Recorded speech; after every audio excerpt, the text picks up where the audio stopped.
Maya Zek Mohammedia. Apoyetra, Maya Zek Mohammedia, Maya Zek Mohammedia, Maya Zek Mohammedia, Gadio. Apoyetra, oh Maya Zek Mohammedia. See the power, say, oh, like you. Maya Union, then is a yoga. Happy end of the year, the war. Happy end of the yonder. Say you go and say, Maya, Maya Yonder one is a yoga. Yes, sir, oh, Maya. So just say, oh, Gadio. I drop, I yes, I die. On a side, don't you know? I have way, oh, my dear, I'm try it forever. Oh, yeah, baby, I'll be on your play. What that you say, oh, put that young man, you, and say, oh, by now. Do us a nene glass, say, oh, my dear. You should just say, oh, just say, oh, let you just say, oh. Hey, my yourself, I'm like, what's we looking? I say, oh, like you. This is a special birthday song for that dog. Jawali Jonetta Wele. We say happy birthday to you. Enjoy your new age. The graduate daughter. Not forgetting Shannon Taylor for Chicken Air. We want to remember her late daughter, Dolo Jira Wagner Taylor. Dress well. Not forgetting Brother Tune Wele Patu. Justina So in Taxi. Mother Teresa Playing So in Rhode Island. Oh, yeah, where I travel it.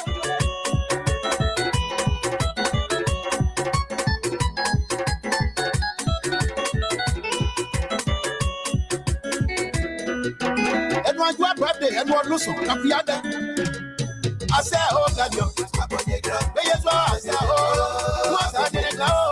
I say, oh, I do this. Wow, God, you. Ante Orita So in Rhode Island. I said, my. Ante Helena, Poa, Rhode Island. Uncle Tommy So in Liberia. But you know, we let Uncle Stanley So. Yes, young. Says Angie in Rhode Island. Anita Sian, Minnesota. Apoyetro, wow, like you.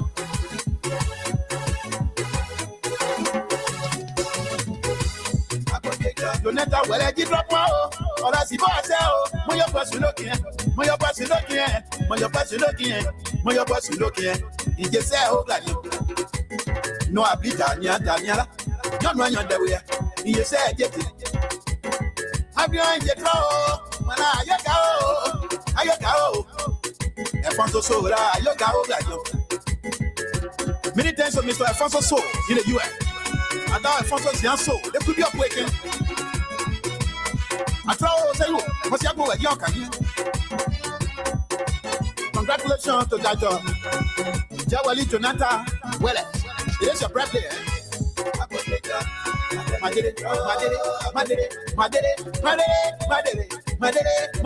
just say, oh, God, you better more like you. They come right now, wherever. And where you are, not forgetting the cousins of the celebrant. Anita Zian in Minnesota. Direct Chalu, Minnesota. Uncle Jared So, Rhode Island. And some important personality here, right? Not forgetting our late father, Johnny Zian So. Rest well, father. My better So, rest well.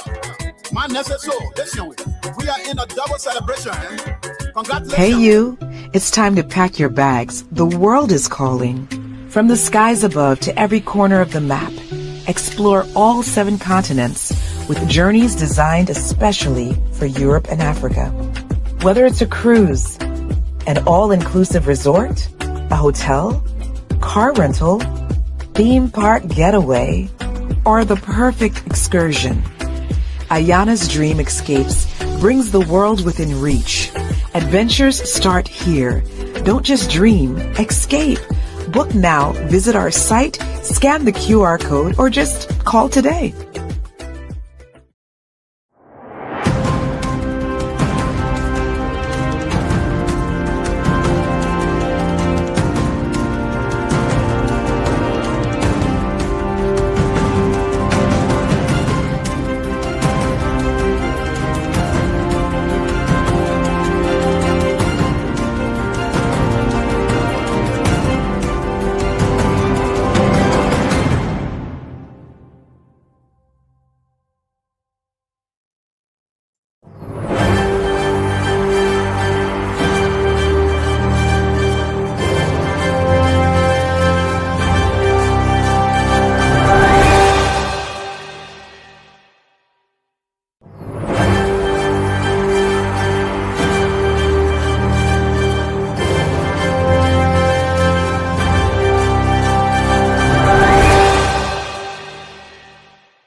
Good evening. So, I want to welcome our viewers and listeners across the globe. This is Afonso Z, and so today is Wednesday, and this is an informative news magazine. All things considered, right here, broadcasting from the East Coast. Pretty little good, kind of little funny water here, but it's pretty cool. We want to welcome you. If this is the first time, we say you are welcome under the roof of the Liberia Public Radio and LPR TV. This is a regular editions of the program.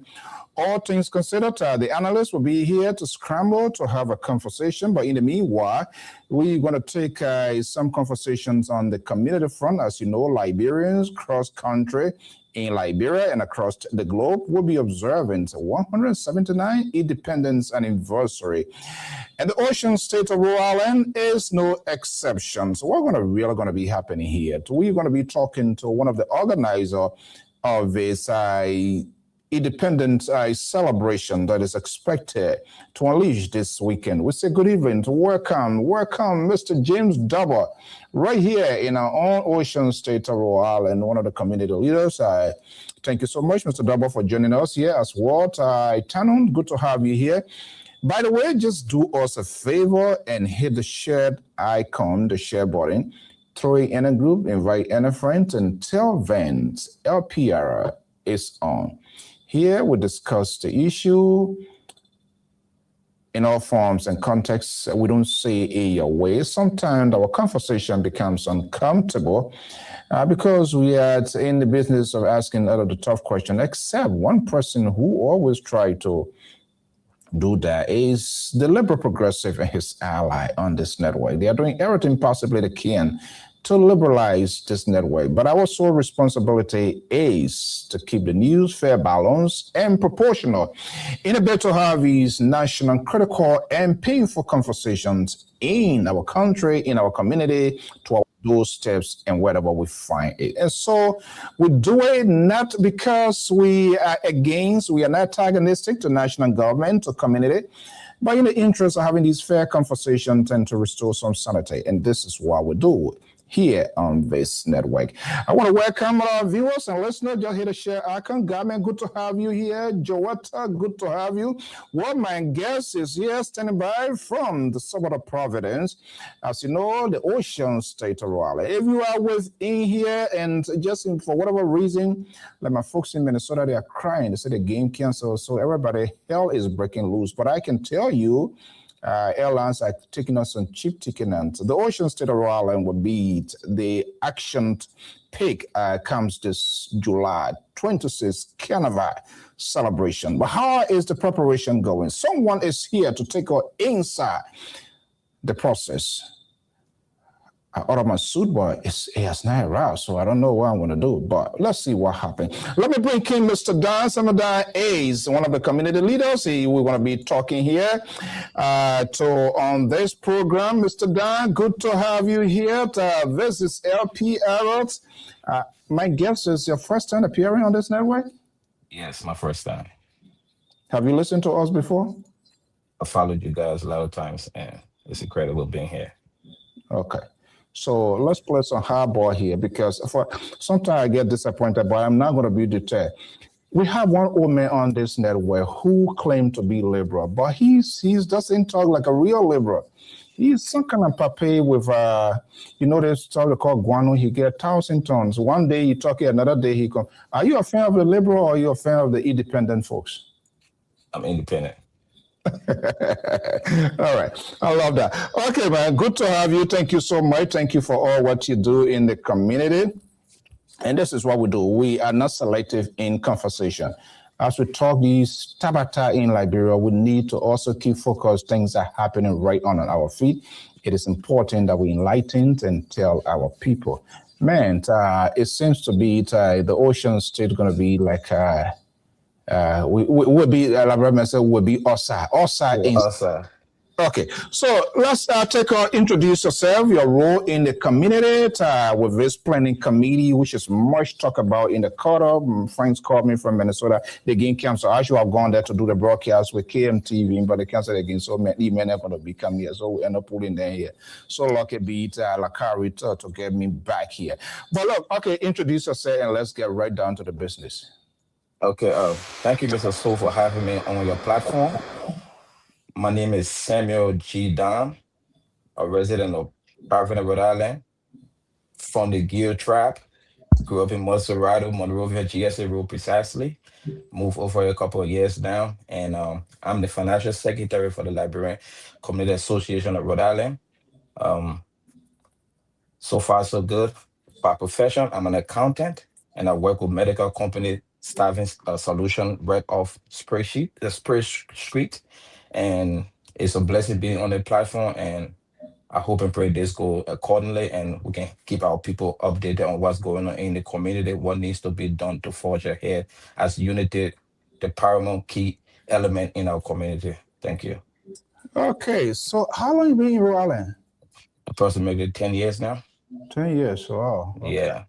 So the next is in subsequent time to come, we'll carry you as a mayor of this community. We deserve that. Yeah, oh yeah, man, nothing is impossible.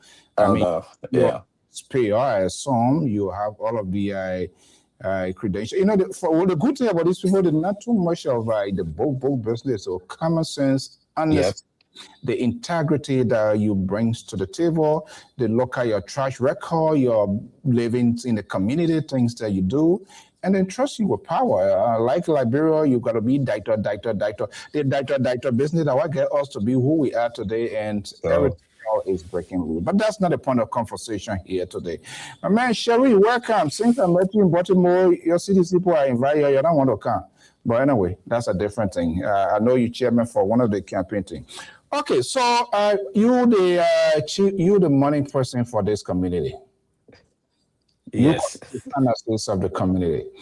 Okay, and we want to get to the cardinal issue here. How is the finances? Let's talk a little bit. I always like to give my audience a clear pick of things that we want to talk about, because all of that draws people attention to the institution. Is there stability in the finances of the Liberian community in Rhode Island? I can say that stability in the finances of the Liberian community of Rhode Island with the mass speculation ongoing from past. I've been here. The little time I've been here, there's always been talking, and that what actually drew me closer to step in to see what's the talking going back and forth is all about. But I can tell you the stability in the finances of the Liberian community in Rhode Island. If I can't pay my $50, my $20, I get to know at the end of the day how that money. Because one of the reasons people back off for different variety of reasons. But I'm not one of those who transfer crime to other people because Right. Mr. A did it the last time, so I don't think Mr. B can do it. I don't do my stuff like that. You have to prove yourself. You have to call, hang yourself, whatever it is here. Now, we are in the process. I know, and not only this community, how polarized this community it comes to doing this, which is sad. This is a different thing. I'm not going to validate that here. But here we come here that the independence of our country is about to be observed. And from what I'm hearing, it's going to be a real carnival. Why it's so important? Why we should come also? Why you want us to come also? I mean, you're away from home, and there's no way you can hide the Liberian in you. So we being the diaspora to showcase where we're from, letting people understand with a unique set of people amidst being a diaspora, we still practice our culture, we still bring to the Rhode Island people, to the community, a huge, productivity level. Liberian in here will play a pivotal role in here. I can get an example. We got our little brother Quiddy on the sports side. That's a son of the soil. And we got other major stakeholders in society here, and they got people that went to school and still giving back. So I think our independent play a pivotal role in whatever we got going on. And this weekend, you should just relax and come out and just be outside, enjoy the fine dining, enjoy the African cuisine, enjoy the tobogi, the palm butter, the bean. Just enjoy the Liberian taste, the Liberian music, those way back songs. Doing your day. Apparently, you had that. What's the guy name? Table music there, Zibote. We're gonna have all those things to bring back memories. The mayor of Africa, the late band, those are the legendary singers. But Thank you. MC Carol, WC Carol, then then all of them that take the here. But look, Yeah. it's good to have these sort of fun time, fun here. But the community, there are a lot going on in this community here. I hope not to go there that much. Hopefully, too, we're going to have the chairman of the board. And this is the only thing that I don't like with our people. You give them the opportunity and they want people to lay lot to their feet, reach out to them. Many people will come here. But I think the community needs to be to unify. I'm not sure whether we are there. It's not going to happen here. Um, it's the administration. You are part of the administration here. Are they Mhm. working towards that to see where we used to be? I know it's difficult. Time has evolved significantly, but there is still some sort of bitterness going on in the community. I don't think we should be that way. Um, to speak on that issue, I would, step on the surface of it because from the time I've been there, quote unquote, everybody knows about the prevailing situation in the community and stuff like that. But from the moment some of us decided to step in, because I believe that you can't factor change by being outside. You got to be within and help to navigate and change this community for the better. It might be the little you do, it still goes a long way. Um, that let me pause for a minute. I know Dr. Mali, I haven't met him before, but we in the group chat over there. He always giving those important points over there. It might not be to like the rest of the people taste, but hey, Dr. Mali, you got a believer here, and I respect your mindset and where you come from. It's all unity. So back to it. I've had older people that have been talking this thing years and years out, and I told them, I say, for me personally, I'm going to join. I want to be a part. I want to be a part of this change. Now, what's going on now? We got a new leadership. We got young, vibrant people joining on board and helping to navigate that thinking. So the unity takes time, but it's the process we're on right now.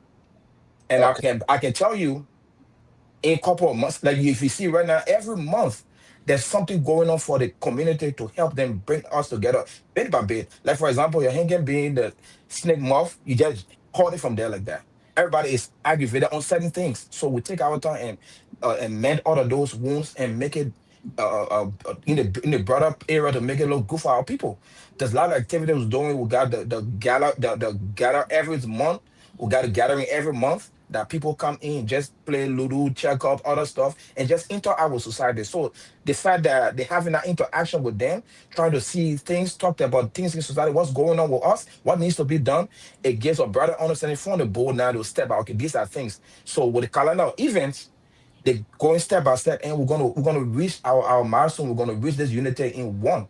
And that's the goal. That's the biggest message that we always tell people and keep pushing. It might seem hard, but it's going to get better with time. All right. No, Mr. Don, I will wait. I will hold my peace until maybe I have the chairman. We just have to sort of set the page to get this here. Sure. We're here for a specific, different reason.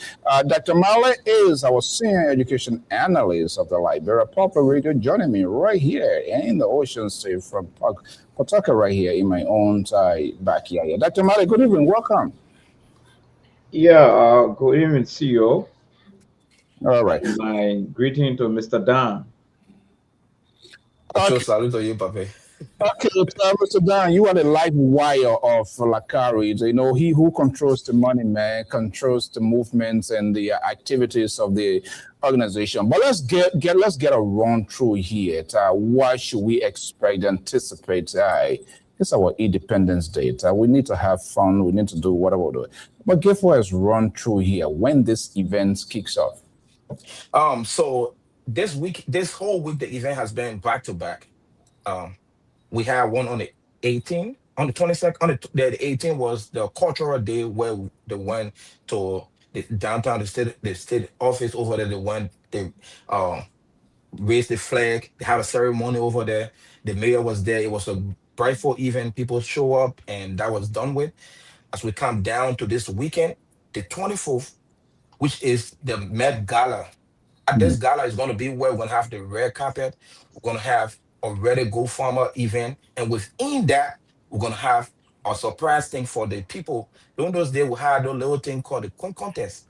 But at that point, it's going to be a different form. And it will be really unique because the effort put into this to where it's going right now, I see it heading for the best. And now, the Met Gala is the 24th, which will be on Friday. Hmm. It's at 70 Jefferson Oh, I don't know. Somebody calling. Hopefully, he's back here. All right, just bear with us. All right.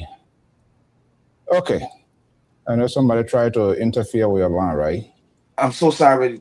It's one of these calls from the community. I'm so sorry for that. Am I on? Yeah, that's good. Yeah, good. You're back. Yeah, go ahead. Yeah. So on the 24th will be the formal event, the Met Gala, where people will come in. It starts at 6 p.m. at 70 Jefferson Street, 70 Jefferson Street, private in Rhode Island. And the price is $75. This is a formal event. There's going to be a red carpet host. And at that event, come and see the Miss Grand Bassa, Miss Maryland, the National Creole Association send their own a Queen too. It's going to be a really good event. It's going to be a colorful event. We're going to have fun dining over there. That's going to be on Friday. The Met Gala will be on Friday, the 24th. It starts at 6 p.m. and end at 12 p.m. at 70 Jefferson Street. So when we finish with the colorful event, then on Saturday, we'll get into the real business now. On Saturday, which will be July 25th, we're going to have the parade and the field day slash marketplace. The parades traditionally we summon on Broad Street and then we march to the Drumwood Street, like to Ship Yafi, our Liberian place called Ship Yafi. We summon on Broad Street at the Roger Williams Park entrance. We summon there at 10 o'clock in the morning for the parade and we make our way to Ship Yafi. And Ship Yafi address is the Ship Yafi address. I just want to be show of it and give it to you guys. But so the Shipyard fee is 55 Shipyard Street. It's the Drumwood Field, but it's 55 Shipyard Street. That's where when we come for the parade on Broad Street, 1197 Broad Street, that's where the parade start. 1197 Broad Street. That's where the parade start. That's at the front entrance of Roger Williams Park. At the front entrance, we make our way to the drum road shipyard field where we're going to have the field day. And at the field day, that's where we're going to have the African cuisine, the Liberian cuisine. We're going to have vendors showcasing their food and other things. There's going to be a marketplace established on that day for the Liberian community where Liberians can take their produce, where Liberians can showcase their act and come and see Google African outfit. Other traditional things going to be sold over there at the marketplace establishment. That's going to be on the 25th at Shipyard Field. Then the General, grand, yep, no, go yep. ahead. Then the grand finale will be on the 26th, the all white Independence Day celebration. That's going to be at Roger Wooden Park, the Temple of Music. At that event, it's going to be all white day, and there's a little catch to it. Mm. On Shebiafi on the 25th, it's going to be a free event. Everybody can come and have fun on Saturday. On Sunday, which is the all white, which is the 26th, the grand finale at the Temple of Music. That's where we're going to have adults will have to pay $20 to enter, teens will pay $10, and children under 12 years are going to come in free. Over So there is going to be grill, other food, and just fun, just a lot of activities going on Sunday to climax the celebration. after our the 75 you're talking, is that Liberian dollar or US dollar? 75 US dollars. Yes. Thank you, Papa. So Because let me make it specific to our people. On the 24th, the ticket price is 75 United States dollars. I like that, Pops. Thank you so much. 75 United States dollar on the Met Gala the 24th at 70 Jefferson Hall.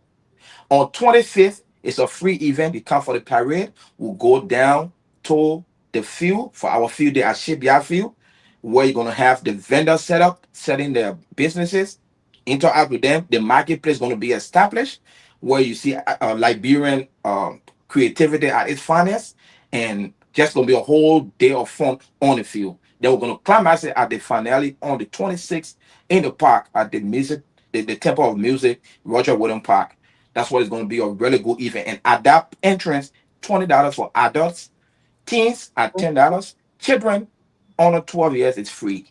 is it our the 75 I will pay, is it part of that addition to No, the $75 is for the ball because we're trying to, it's like an event and a fundraiser too for the quick contest okay, look, on the 24th.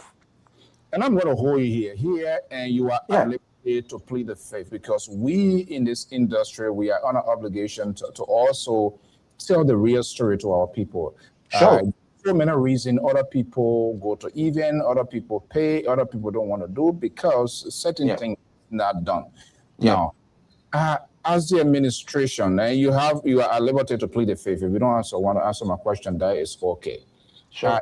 Is there anything after this event, whatever amount, is there a special targeted amount that organizations or the community try to raise maybe towards certain thing? Is there anything on top of your head, you know?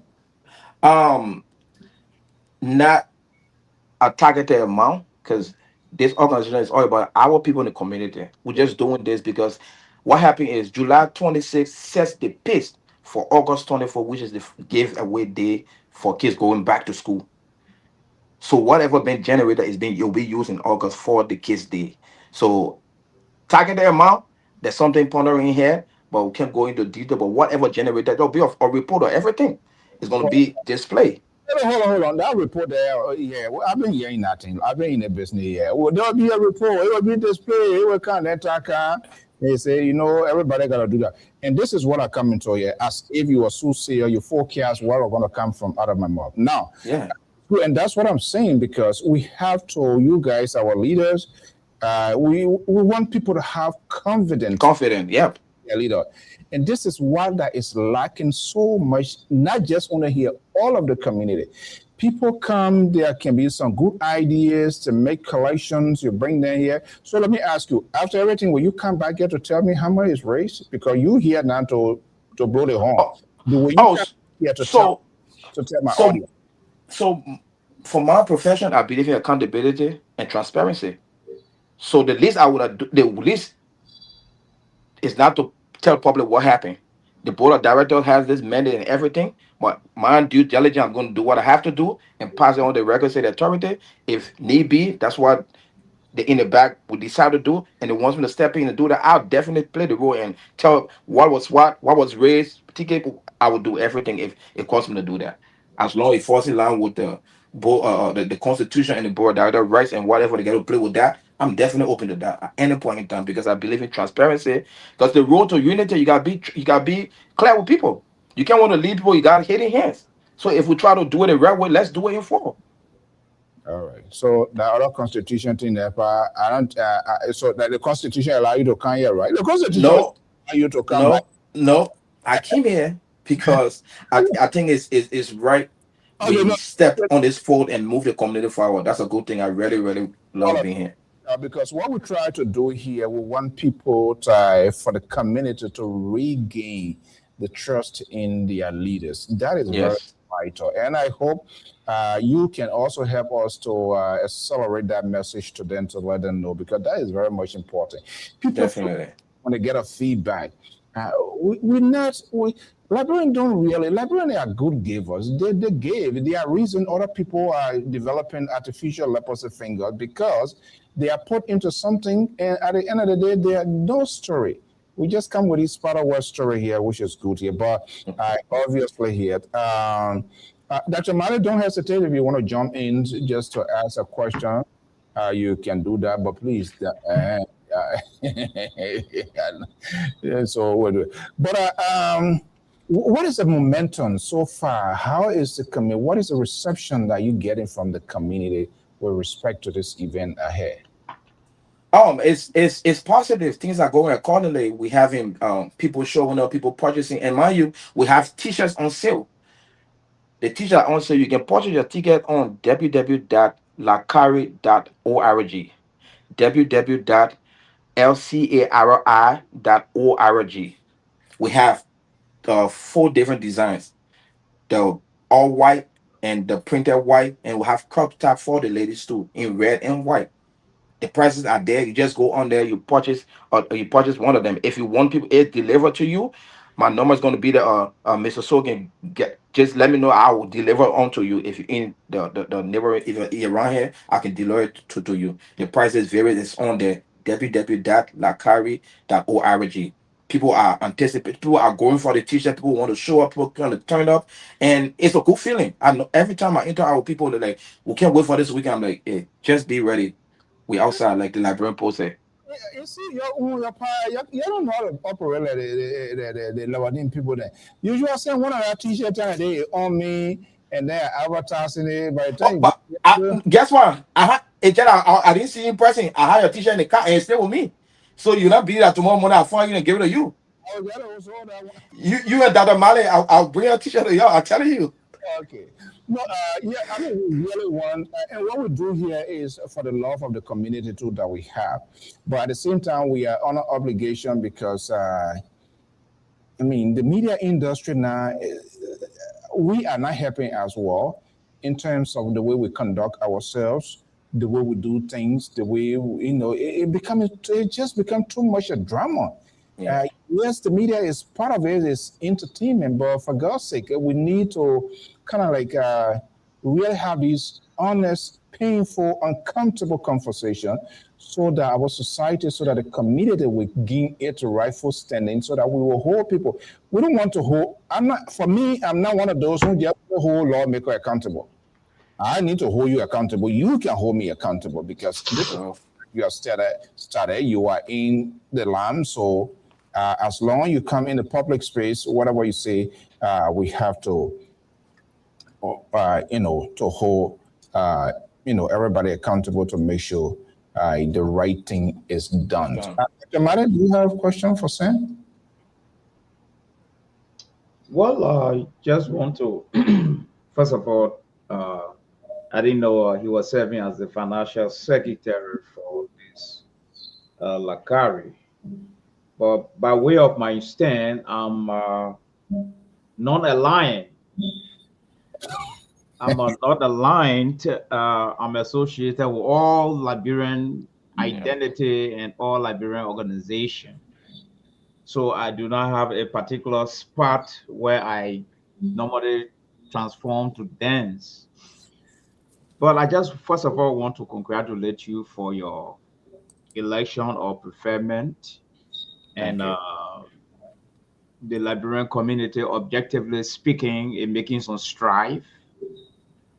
There are some we term it as some administrative miracle that we are not seeing since 1982. And this is my first time even hearing about a financial secretary officially either by preferment or elected. And I've been following the track of the Liberian Community Association. And to be objective, I think I'm seeing some very great changes. But in your mission statement, it is clearly stipulated that you are to unite and uplift Liberians. That's your central core of your mission statement. And from my own assessment, I think you have failed dismally in uniting the Liberian, but you have excelled extremely doing excellent in uplifting the Liberian community. So those are two separate things. And uplifting the Liberian community is bringing on board those proactive ideas that have been lacking for a very long time. One of them is the website and the list of programs and other things. We just want to be very objective about that. And seeing you on board of this platform, also speaking in your capacity as a financial secretary, I have not seen that since it was established in 1982. And I think that's part of the uplifting, and I just want to commend you for that. Thank you. Appreciate you. And the issue of the uniting the Liberians, there is a breaking point in the Liberian Community Association. And at times we try to be objective. We've been, call names, not trying to unite the Liberian people, and we are anti to a lot of things. No, we have come of age now as a community. And so we should be tolerant to each other's view. My view don't have to please you all the time. and y'all don't have to please me all the time. But at some point in time, there should be a common ground. Yeah. There should be a common ground. So you realize when we talk about the Liberian unity, I hate to say this, but as far as I'm concerned, I think we are united in Rhode Island. Yes. Maybe other people will say, initially I was part of the philosopher who felt that we were not united. But I have got to realize that we are united, because those of you in Lakari right now that believe in the type of philosophy that is moving, you people are united. Those of us are anti to it, we belong in certain group. We are also united there with like mind. You see? So I think the Liberian community is united in a sense as compared to all the other tribal groups. They are all united because every entity have got its own discipleship. And those disciples will have to believe in the mission and the vision of that entity. And so it gave rise to like minds. So the Liberian community is united in a sense. All But right. the problem now is there's something called certain name recognition that is still attached to the Liberian community that continue to raise eyebrow in certain segment of our community. Like for instance, I don't know how long you've been around, but I'm sure you know the Liberian community. I'm sure the CEO will also know. It began as this open door community where we had general elections. People came from diverse background and voted and enjoyed standing online to elect their candidate. And it brought some joy to the community. And at some point, some new recognition like Comrade Latro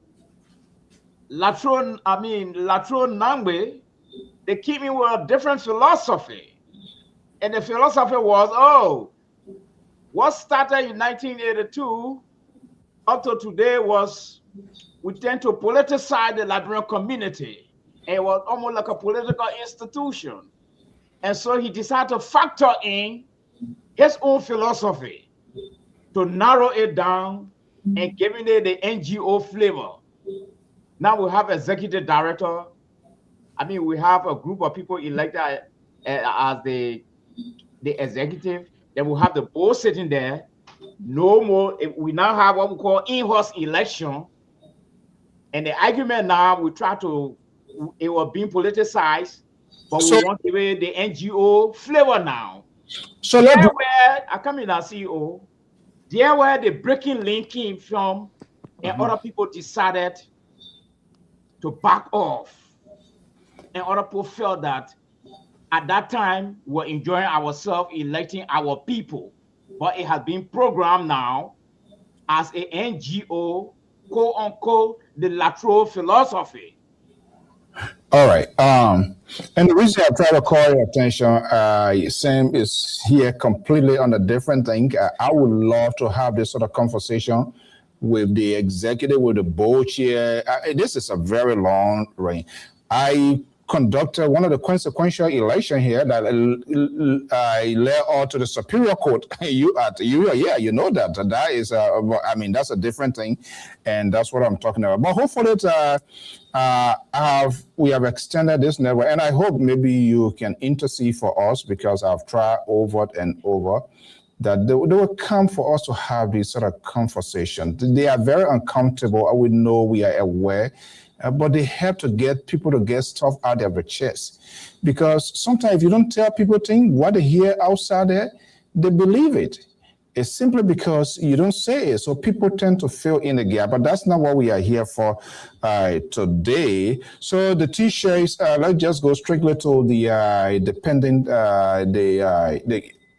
Independence Gala that is coming. So who gonna be speaking to us at the coronation? So at the Independence Gala, we'll have a guest speaker, and our guest speaker name is Patrick Burrows, Dr. Patrick Burrow. He's going to be bringing up a whole lot of good things, talking about heritage and his warfare experience and everything. I was going to keep that because I wanted you guys to come and just be a part of this history. It's going to be really great. And I can't wait for that day to see what he got to tell our people, to tell every one of us, and how to move forward. Dr. Patrick Burrows will be our guest speaker. Uh, where is he from? Um, so I think after yeah, the ED will reach out to you guys. I think it's from here. I wouldn't stipulate a lot of details on him because I just got a little on the surface uh Okay, that's details fine. about it. But in my capacity, I just had to give a rundown of everything. But in depth, the ED will get to you with all those information maybe before the day ends because those things needs to be out there in a more profound way. I don't want to go away and say something that's not in according with what's supposed to be done. But Okay. What yes. is anything for this convention? I mean, not convention. You see, you're so used to convention, but is there anything for this gala? What it was? What is the theme for this year? Independence. It's more like unify and enjoying our heritage and just giving back to our society. And it's like just these new legs that's come on board trying to have a bigger vision for our community. So it's gonna be like our heritage uniting people and everything. It's just gonna be a whole memory of unity and our heritage and everything about it. Now, these are very unique event. I love it because, like, independent, it comes once a year, the Friday or whatever, or anything the community. This is not something community event organization is not like every other weekend Yeah. because people are busy, a lot going on here. So, would there be some sort of recognition? Because this is one of the missing puzzles that have come to realize within our community. Some people they do it, which is great. Whether you agree or disagree with it, but there are some people who are really immensely contributing to the community, be it young, the old, and all of that. And I'm just kind of curious whether there will be some sort of recognition, even that people say thank you. Not even because that is very much important. Oh yeah. This so when people die, and then people come and Right. she was there, you used to give me. I'm not a favorite of this kind of type because these are just commentary after the game. These are Yeah. complete obituary announcement because when someone is alive, that's where you're supposed to recognize because it is time consuming, it is Yeah. energy, it is resources. People leave their Yeah. family and do these things here. Is there anything inserted into that program where other folks, everybody can be recognized at the same time? Don't get me Yeah. wrong, but Yeah. even the 2, 3 look in the community. People will not be certified. I don't care what you do. But Yeah. the idea is someone is paid because of his or her work, time, devotion to the community. Are we going to see that happening? Yeah, I don't know if you were even there last year. It's like a tradition. We'll do that every time. From when I been on board, we always been doing. Last year we had a lot of people that was recognized, and even some sub organization were even recognized as well. I could get an example to the Rhode Island Old Timers Association. They were recognized too for what they do. They were recognized, and other few individuals in the community was recognized. And this year again, there will be a portion there with recognition. You're familiar with the list? The list, the list will be posted up, No, and as no, the, no. the no, I know the list will be posted out. Like I said, everybody has a dedicated task. The list is being worked on. It'll be posted out, and those that should be recognized, please come on that day. It might be you. It might just come. Something's gonna be there that you. it we'll definitely have that it's in the program sheet is gonna be there. We do that every year. Yeah, nice. It's people of different. I think that brings sort of passion to the community. Trust me, people, no Oh, matter what you do, like people will complain, but it's important. It can be the young oh, folks. I mean, there are people who are doing extraordinary, extra sure. time, energy. It's good to give these people their flowers while they are alive instead of So most people say Belfini and I'm not a favor of that kind of thing. Yeah, so let's give them their flower while they are alive. I think they enjoy that more than you all stagnate with glove on you now, and then people, no, that's not And good. just to add to what you said, and we are doing it, we've been doing it, we're still doing it. One other thing again we decided to do is we even showcasing corporate talents in the community. Like for example, we got a lot of different Liberian DJs. Instead of because that amount of money we pay to other foreign DJ, other people to come and just spread in our heritage and don't know what they're playing. We got other people who are going to be showcasing on that day. If you go on the like I think that the Mali came across it today, we posted a list of DJs that's going to be on the lineup for that weekend. Those are our Liberian doing a thing out there. They're going to be part of this event as well. And those are their own way of coming back to showing like they're part of a community. And the other people too in the back end that do this thing and don't want to be mentioned, they are going to be in the forefront too. I think honestly, I've not had the opportunity to talk to all of them, but the nomenclature of this current board, this is something reflective, people of different background, professionals, and all of that. I love it. They are reaching out. They are, telling people what's going on, especially, to be friendly with media. We want to welcome one of the board member, the NACE/board member, Agnes Dean Babla. The husband did so much today for this community, not just only the community librarians, as a whole, being professor and yeah, the wife is inside. So there are certain people when they are in certain thing, it get the value, and people value that. So I just want to thank you for joining us and all of the rest of the members that are part of this group. Let me add that to it. You mentioned Sis Agnes Barbara. I'm gonna tell you, she's a strong lady when it comes to this. Sis Agnes, Sis Martha, and the rest of the board. I can tell you, like the amount of work they put in for the vision they got for this community is really, really. Yesterday we had a little chit chat somewhere talking, and the goal they have for the community, Sis Agnes and Sis Martha, they're trying to move this to a different level, and with the mindset and the people that they carry to come on board. That lady can sit in her comfort of her home. The people that believe in her to come and just take this to another level. It's so incredible. I'm really happy to even work alongside her. Sometimes she come here saying, we got to get this done. She in the back end trying to make it happen for the community. And one thing I always tell people, it makes me be in the finance profession, you cannot factor change most of the time from being outside and pointing hands. Let's leave throwing blames. Let's step to the plate and make our community how we want it to be. Like Dr. Mali said, we are uniting somewhere or the other, but we need to come together and have one big time, or one big festivity, or one big people, or one people that will know one nation, one people, one Liberia. We need that kind of mindset. And that's the path we're on right now. And we're not going to stop. We're going to keep doing it in the right trajectory and make sure that our community deserves what it deserves. A lot of other people doing things and getting feedback. What's about Liberian? We played a pivotal role in Rhode Island. If we can't step in the back end and just won't be here and there, no. It's time we step up to the plate. A lot of things be going on. If you watch the calendar, even for this year, there's a lot of activities, there's a lot of programs, there's a lot of things going on that are matter in Bear witness to that. And there's a lot of outcome to this program that's coming up. Yet, unity is key, but we got to force ahead and break it down piece by piece. And unity is going to come at the end. The people have to see trust, transparency, and they got to understand that we are available to whatever it is to get this going for the people. Yeah, I said this in the past when Gu was there, and now I'm going to say this again publicly. And this is where the media is very vital in the disseminations of information, because you don't have the time to call everybody. Even though you try to do it, somebody that, Sam called it when you not call me. We are like, we are complaining people. I don't care what you do. So hopefully, and we go back again, we hear, you make use of what we do here. Before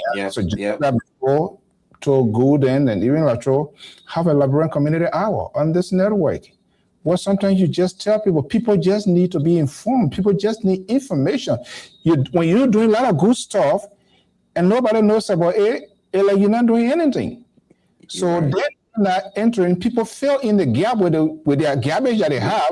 So it's very, very vital, and you're quite correct. You can't fight a system when you don't want to be part of the process.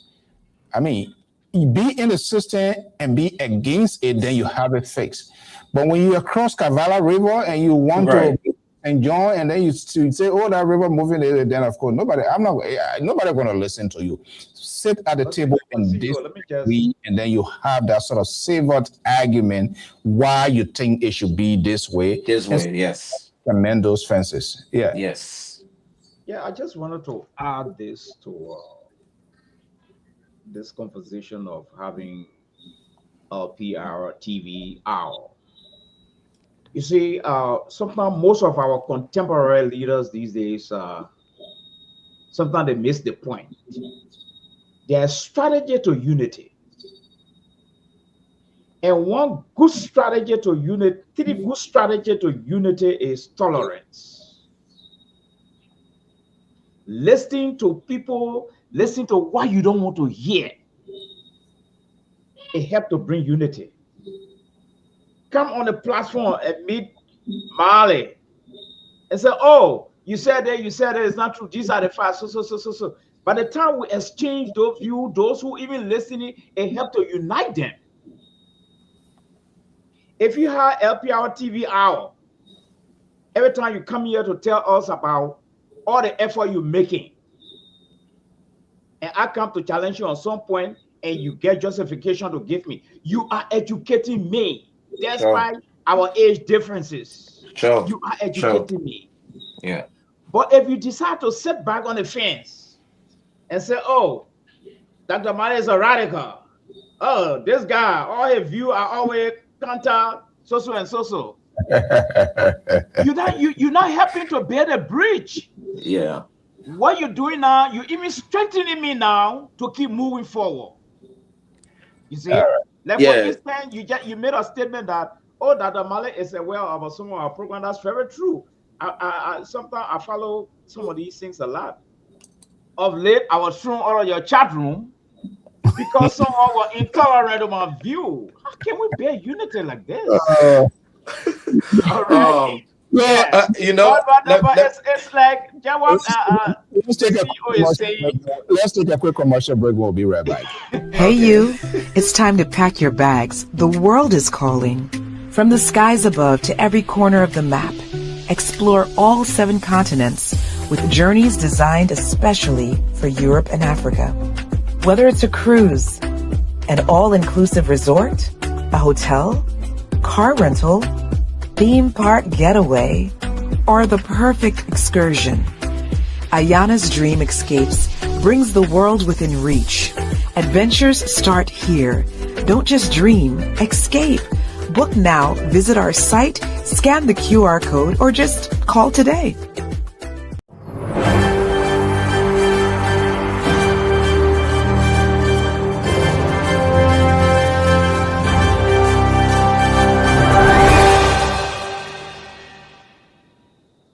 All right, this is All Things Considered right here, Wednesday editions. I'm Alfonso Z and so broadcasting from the city of Pawtucket right here in the ocean state of Rhode Island. Today, Sam Samadan is the financial officer walking us through what appears to be a big independent celebration carnival in the ocean state of Rhode Island. If you are in Massachusetts, Connecticut, Vermont, so if you don't, a lot of places don't have nothing to do right now. But from what I've been hearing, this city going to be people going to converge on the city in celebrations of what's going to be happening. So I want to thank you so much for coming here. Hopefully, we're going to do this routinely to know what is going on.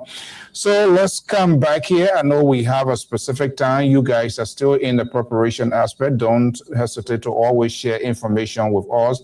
We learned there's going to be a ball, there's going to be a march. Are there any games? I forgot to ask that. Yes, on the field day, that's where all the activities going to happen on the 25th. The field day, the parade, the field day, and the marketplace. That's what's going to happen at the shipyard field. That's what we're going to be doing. All the other activities going to be held. Wow. Everybody And everybody going to be outside. I just want to point out that you made a very good point when you talk about communication, which is a key. And if you watch the new leadership, everybody that's dedicated task. All right. We got a media committee. we got planning committee, we got professional network committee, we got everybody's in a space that you can feel appreciated and part of an organization. Now, if you get now, what happened is there's a log of contact information. Every time there's a text message sent out updating people uh, or meeting is coming up or the event is going to be coming. There's a text message line going on with that. All we need to do is to keep updating and getting more Liberian on that line. And I pray after this, there will be information sent out to you that we can get all Liberian onto that roster, that the information will be going on. And again, you talk about dissemination of information. The Lakari website has other all the activities, all the activity that we've done, we upload it every time on there. Yes, reaching out to you guys and expressing this view. These are harsh issues that needs to be talked on.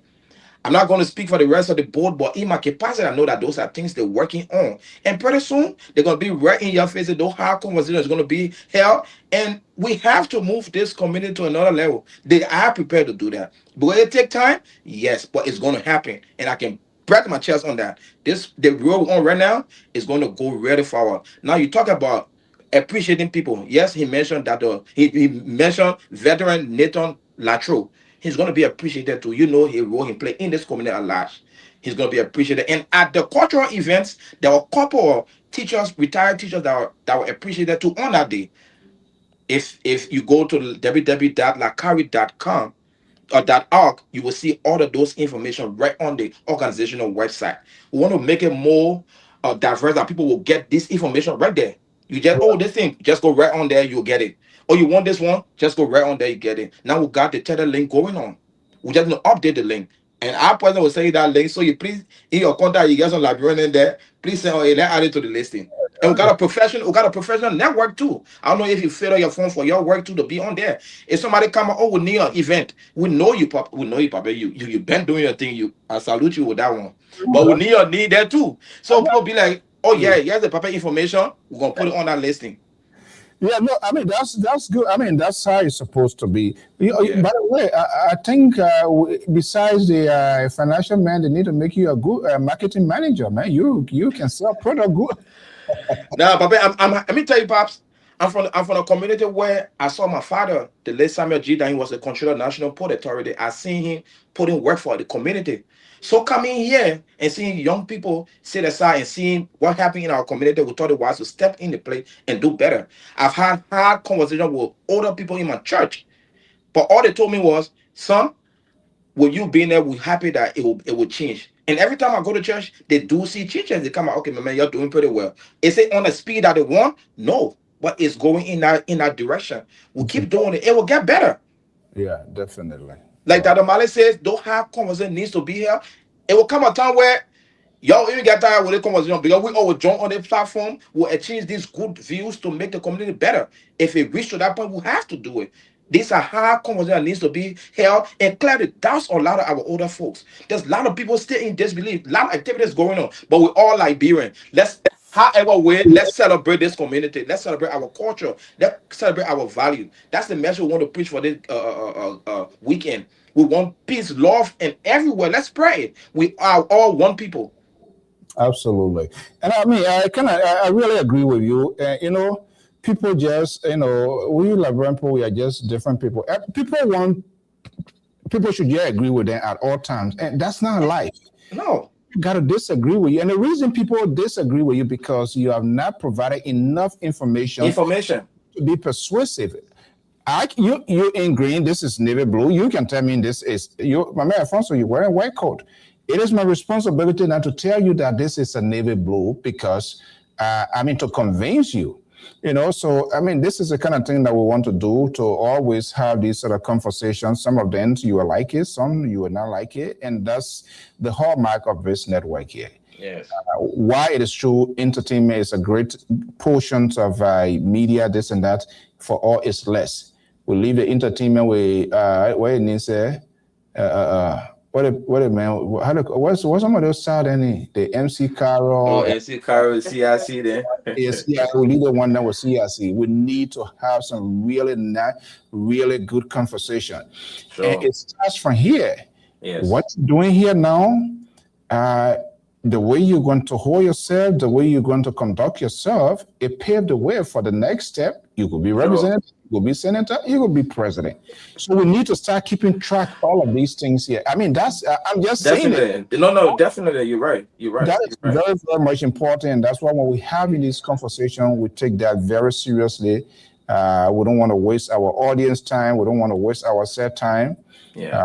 And we have this conversation. I know we have a time here, but I put a cap on the hair yet and see whether you wrap it up. We know you get a lot of stuff to do. With respect to this whole weekend, because it look like getting some messages and all of that now. People going to buy. There are some people buying their eyelashes, their hair, their nails. Everybody also. Everybody buying their thing now. The different color of hairstyle we're going to see then in that place there. So I mean, it's going to be a beautiful one, man. Yeah, Mr. Soul and Dr. Mali, I just want to appreciate you guys for affording me the opportunity to step in, represent the librarian in Rhode Island. And we all won. I don't care how you put it, we all won. On behalf of the Librarian Association of Rhode Island, I just want to say we appreciate the time. And I want our librarian people, let me put in our Koroka. I want all librarian people to know this weekend that the weekend we're celebrating Liberia, that the weekend we'll have our heritage celebration, that the weekend we'll eat all the librarian food that we won't eat before. Milk candy, moreover rock, all those things that will be on the field. That field day, the marketplace will be established for Liberian. At that marketplace, you can carry a small thing, you sell it, wherever it is, the people can buy it. We're establishing that marketplace too. On July 24th, the gala, you come, we'll get one big man that will come enjoy, he's going to enjoy what he's going to say to us about our culture. Then on that same day, they will get a quick contest there. $75 for ticket, $75 US for ticket. Ticket is running out. Please come and be a part of this history. I'm telling you, this new leadership, with this coming up, it will just keep going. That's for the 24th. On the 25th, listen, man, our tradition, we gotta go on that plate. The people gotta know the librarian also who will march to that shipyard fee. At the shipyard fee, that's where the vendor will be set up with all the different kind of food then. It will be there. Check-in is free. You enter, you buy your food, you enjoy yourself. I love Now the pepper color, more rap, polo, all the things will be there. Oh yeah, because the vendors, the guys in charge of vendor, I think they were telling me. You see, they get one woman that they call Divine Cuisine. Once you throw down, it can be easy. I don't want you to say, I say, go experience it then. Since I got that, I just call the few of the nails so call it, but that woman can throw down. She there too on the Saturday. Then the most anticipated day too. They all white on that Sunday. When you come from church, just make a way to the Temple of Music, Roger William Park. Just come over there. $20 for adults, teens that $10. Children on 12, that free. Come in your all white, let embrace our culture, let enjoy the open air. So the new song standard get it called Face Card. That song will play all over. Then we'll do the grand march. You know that kind of space when doing the grand march. It can be easy. So the people also this weekend, let's come, let's enjoy our culture, let's have fun, let's celebrate us. Dr. Mali. All our differences, yes, sir. Yeah. I don't know what you're looking for. White. I got one Aladura gown here who is already white. I can wear that and come because I white. That white, guess what? Even the t-shirt I'm telling you about, the t-shirt on sale. www.lacari.com. www.lcari.org. Order yours, or you won't do it, you can call my number. Say, Picking, I want a t-shirt. I will drive to you. 401-837-2062. I will drive there. Tell Mary Potoka, I'll come there. My papa. I will make sure the t-shirt is delivered and he get ready. I'll call you. I'll be to the event. It's for all Liberians who celebrating. I'll be also everywhere, papa. I'm awesome because we're all Liberian. Thank you, and I appreciate the effort. I appreciate the hours. Let's forge ahead. Let's make our community better for our kids, our grandchildren. Let's make it better for the rest of the children coming up to know that there's something that the parents were fighting for and it's still there. We can change the tragedy. We can change the narrative. Thank you. I appreciate the time. All right, Sam, we want to say thank you so much for making this time. And what's the other gentleman name? Roland? What's it? Who connected? Jones Harris, the executive director. Yeah. Oh, okay. Yeah, I want to say thank you. He passed my smell test. He was, and that's what I'll look for. When you tell me you're going to do it, If you're not doing it, let me know you're not doing it. He work within the time frame that, hey, even though I will not have the time, but with this extra so time, somebody I will let you know. And just within that time, he was able to confirm. And here we are having this conversation for the good of our country, the good of our community. And guess what? Up here, are going to be in the house. We're going to capture some fascinating images and see it, how it goes to keep the heritage. I love that part. And the heritage must be, no matter where we are, our heritage is our heritage. Yes. Well, thank you so much. We wish the community success. We're always here to have this conversation. And to Mrs. Babla, the board member who also works so hard to get us, from time to time. Our in Minnesota the other day, he said, no, you're not going to tell you. Oh, yeah. We are going to answer that prayer before Jack, yesterday you're talking about, you said it will be here. My trip in Minnesota was all set with the OLM and all those kind of things, but for whatever reason. But it is why it is. Sometimes that God did it for you to stay with us. That link, of course, So, services, businesses. We cover program BA here in Liberia, and that's what we do. And that it is why it is. Yeah. So thank you so much. Thank you. Appreciate it. All right. Bye-bye. Bye.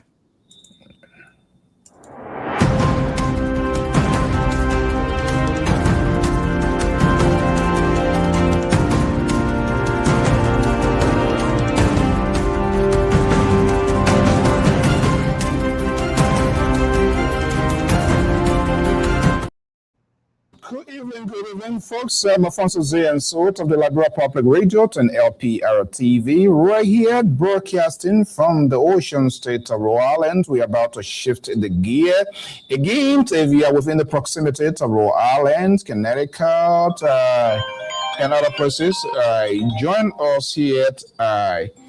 We will be outside this. So who calling here? So Dr. Mali, hold on, let me see. All right. Hello? Oh, all right. I don't know. All right, Dr. Mala, we are about to shift the gear to talk on national issues to the rest of the analysts. The link is already out there. Moses, the liberal progressive, the political revving, all of that. The link is out there. That we are about to shift the gear here. But quickly before we shift the gear here, what do you make of the conversation here tonight, Dr. Mala? Well, I think the conversation wasn't bad at all. And it was lifting, in a sense. And even though I may differ with a few things with the Liberian Community Association, but I think the conversation was good. And Mr. Dan was able to actually market the image of Lakari. And I've been following their activities.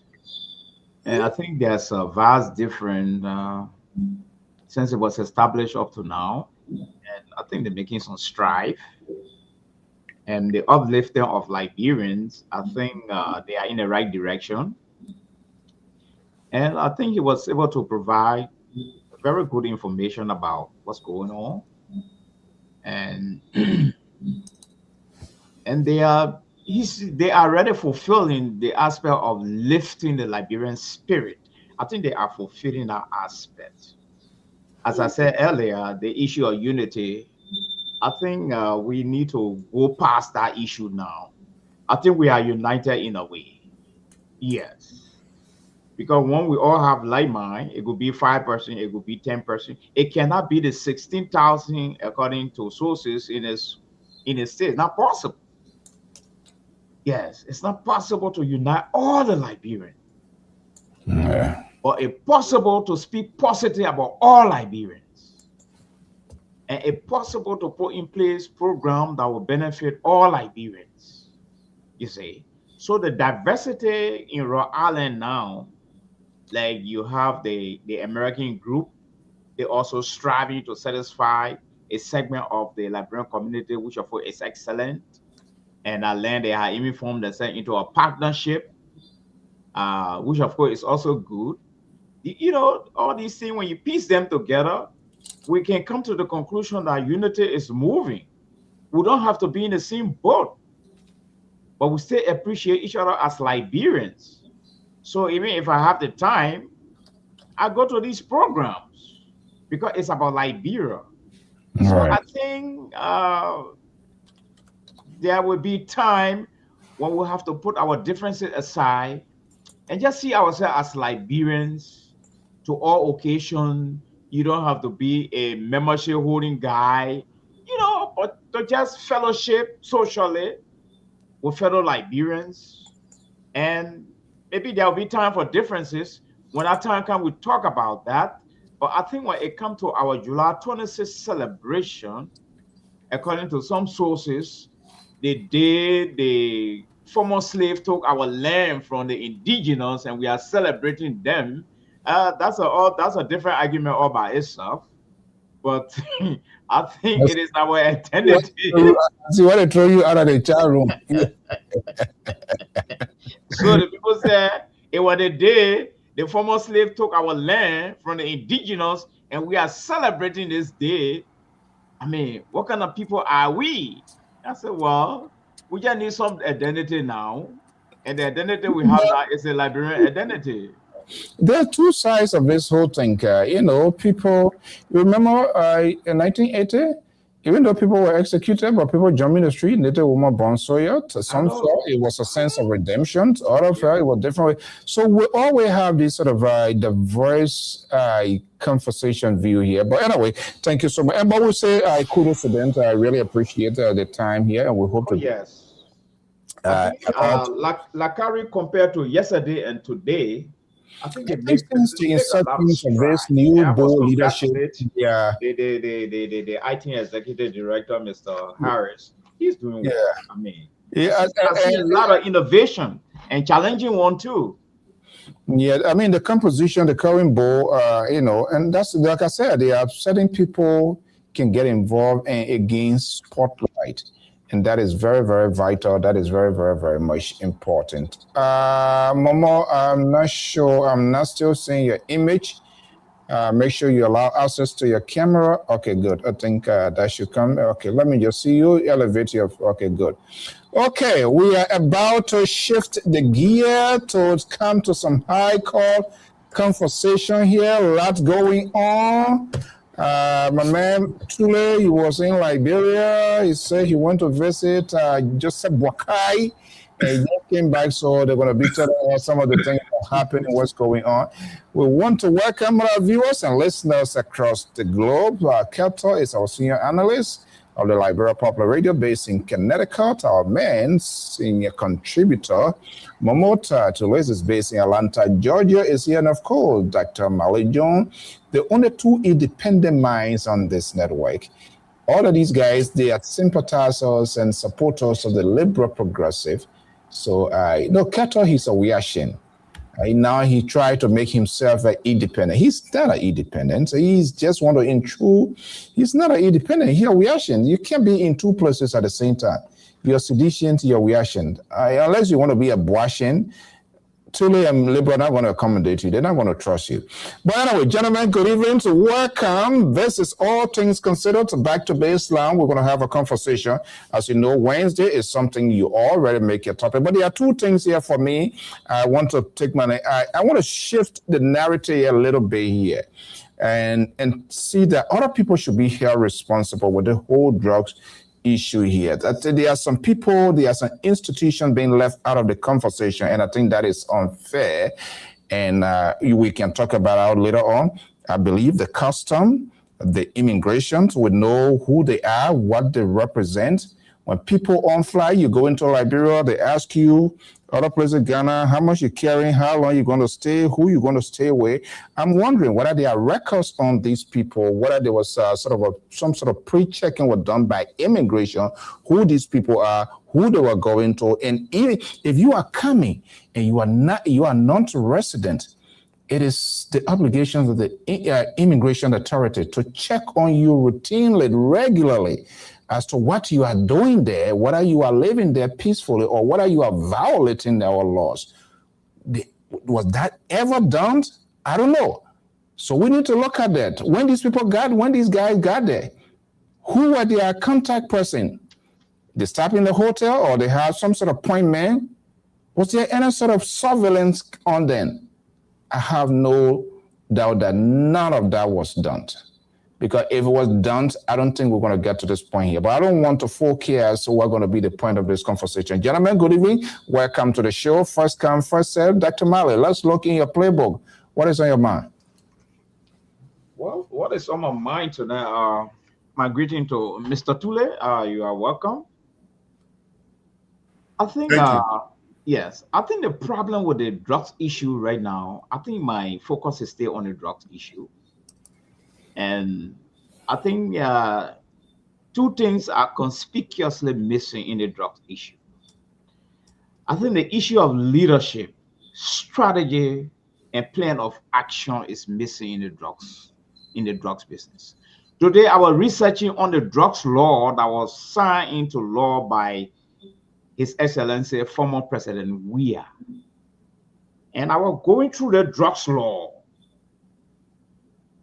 This drugs law is really adding to the problem in Liberia. It has to be revamped seriously. Go and check the drug law we have in Liberia. The only harsh penalty in our drug law is either 10 or 20 years in prison and second-degree felony. Are you joking? Where in the Philippines, North Korea, and other places, they are killing drug law, and you're romanticizing with drugs law in your country? Back to you, CEO. Okay, the question you just made.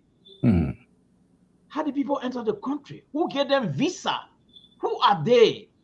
Look at the kind of comfortable life that people living upstairs. Anyway. You know, I saw those bags. I remember when I was in Camp Waterloo, Freetown, when the UNHCR, when they start bringing those starfish, those fish, they had a bag. They had a look there, and those people being in that place. But let's go to Keto, the man from the submarine land. Keto, good evening, welcome. Yeah, good evening, CEO, and to Tudor. I've been seeing you a very long time. Why is the Liberal here tonight? It's on purpose. The Liberal boycotted this conversation because he tried to avoid the conversation. It's going to be a painful one. So maybe he said, man, too late to see for him, but that's okay. So, Kata, let's hear you. The Liberal cowered out. He cowered out, and that's who he is. So he can't stand the examiner. He has to run.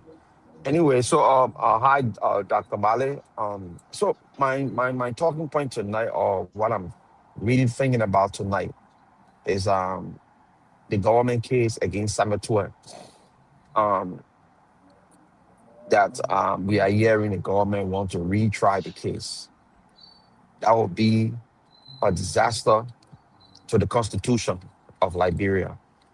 I shared with Dr. Malley yesterday Article 21H of our Constitution, and similar thing is here in America too. When a juror pass a verdict and a person is acquitted means final. They say acquitted equals final. There's no way that case can be retried. What a juror tempering, what or whatever. Once the juror passed, the juror gave the verdict, and the judge announced it that person is free. You can't go back. The only way that person can be tried, they can be tried on something else. And I compare the American scenario, and we did a Liberian scenario. You cannot try that person whether you got new evidence on that case. That case cannot come back to court. It's done with, and that's it. But I see the Liberian government going after Samuel Tue because the executive wants him to be found guilty by all means. And they are butchering our democracy. They are butchering our Constitution. And I think it's a dangerous ground that this government is treading. That's what I want to discuss today. All right. Thank you so much. Your views and opinions are always welcome on this network. And let's go to the man from who behind you there? So nobody's near me. No, I seen the guy with the under green barrel or whatever. Oh, no, Mr. Tula graduation. It meant That's in me. his, That's me. That's a long time ago. Yeah. Oh, okay. it meant in his academic regalia. All right, let's hear you. So yeah, thanks again for for the show tonight, and I want to say hi to Dr. Molly and my own man over there, Keter. Yes, I mean, it was good that I came on tonight. You know, being the only laborer on the show, being a supporter of this administration, I saw it as an obligation to come in tonight. So, with the issue of drugs, I think we all should agree that should be non-partisan, right? There shouldn't be no politics into it. But as we all have already seen or have observed over the past days since the drug bust, it has been politicized, and that is sad for our nation. In times like these, all of us should put our political differences aside to fight this menace. This what is currently happening in our country is something that we should remove our political hat and fight for the soul of our nation. And that's one of the main things I want to talk about tonight. And I also want to talk about the Samuel trial. That's something I want to delve deeper into. So yeah. Okay, guys, what a great conversation. Hopefully to be. Who knows? There are some other folks going to jump in, and I will try to activate this line to also hear from our onliners. That's their way to participate, how they express as well here to also weigh in here. So, Dr. Mali, let's start with you here. Jumpstart the conversation. Yeah, I think I need to. First of all, I wanted to make one point of correction. The Liberian government have not said they was going to retry Samuel Tuah. Yes, I have not seen that anywhere. What I have seen is that the resident judge, Usman Fiaka, on May 8th,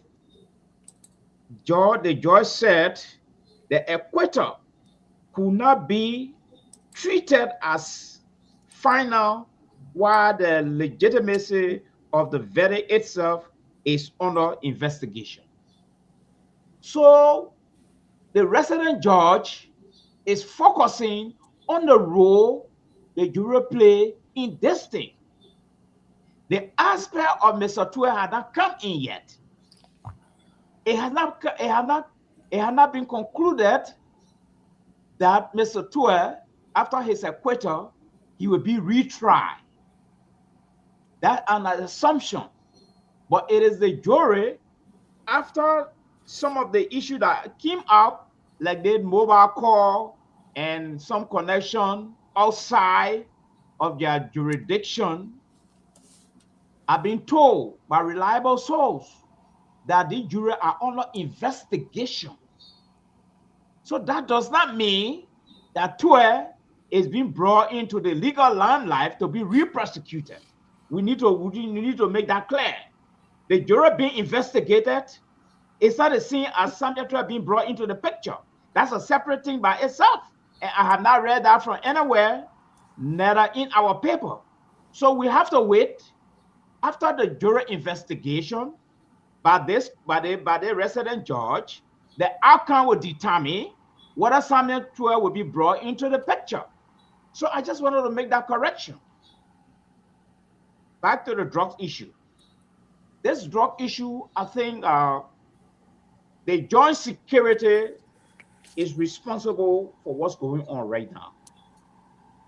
Because in the first place, when we talk about the joint security, we're talking about the immigration, we're talking about the police, we're talking about every one of them. All right? Where the people got the visa from to be resident in Liberia is another thing to be investigated.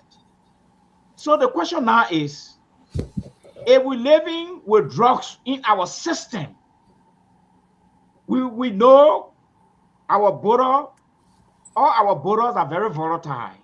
We know that very well. People coming into the system. The joint security, I know they are very effective and efficient in the center of the city. So the question now is a joint security conscious enough to be asking, what kind of black car is this? Who are these people? Should we go back to the days of people showing their paper in our country to know who are they? What are they doing in our country? Where did they come from? Who are these people renting the whole apartment? Should we go back to those days?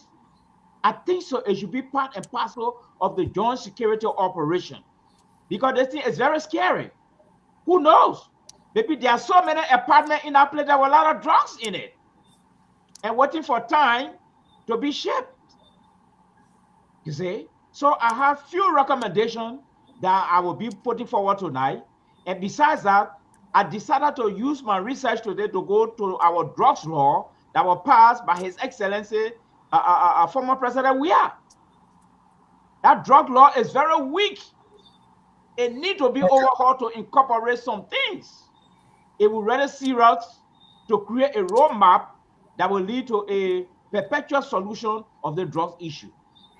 All right, we're going to spin around the room and we want to tap into each person point. And like I put it, I said, well, I think by this time, there should be some sort of select committee from the Senate to have both immigrations, LRA now, custom is on an LRA. These are people, they are other institutions, apparatus of government that are responsible.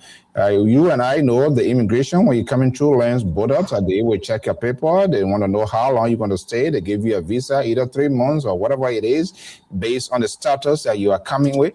But the lack of follow-up into our system and not keeping track of things, complacency, coming from all of us and people who are charged with the responsibility to get certain things done, that is not being happening. And that's where all of these things, this whole board drop. Because if they were checking people, like here, you come, they gave you a visa, they say you're supposed to stay so within a period of time. If that time comes, you either go by, other than that, some kind of thing gonna be done. But I think we all being, people being complacent. Now, these guys, a Serbian guy coming to the country, how much did he come with? Was there any declarations of how much he brought in the country, whether he came as a businessman, he came as an ordinary visitor, and how it turned it to be like what we are seeing now? So there are a lot of questions, there are a lot of institutions here.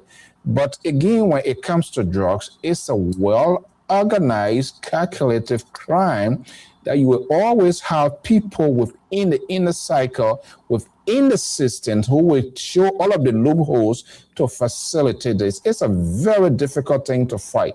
It's challenging, even this great country here, and not talking about third world country, where somebody can just do quick transaction and 10 to million a year or billion a year overnight. They will definitely go for it. Is that a right thing to do? Absolutely not.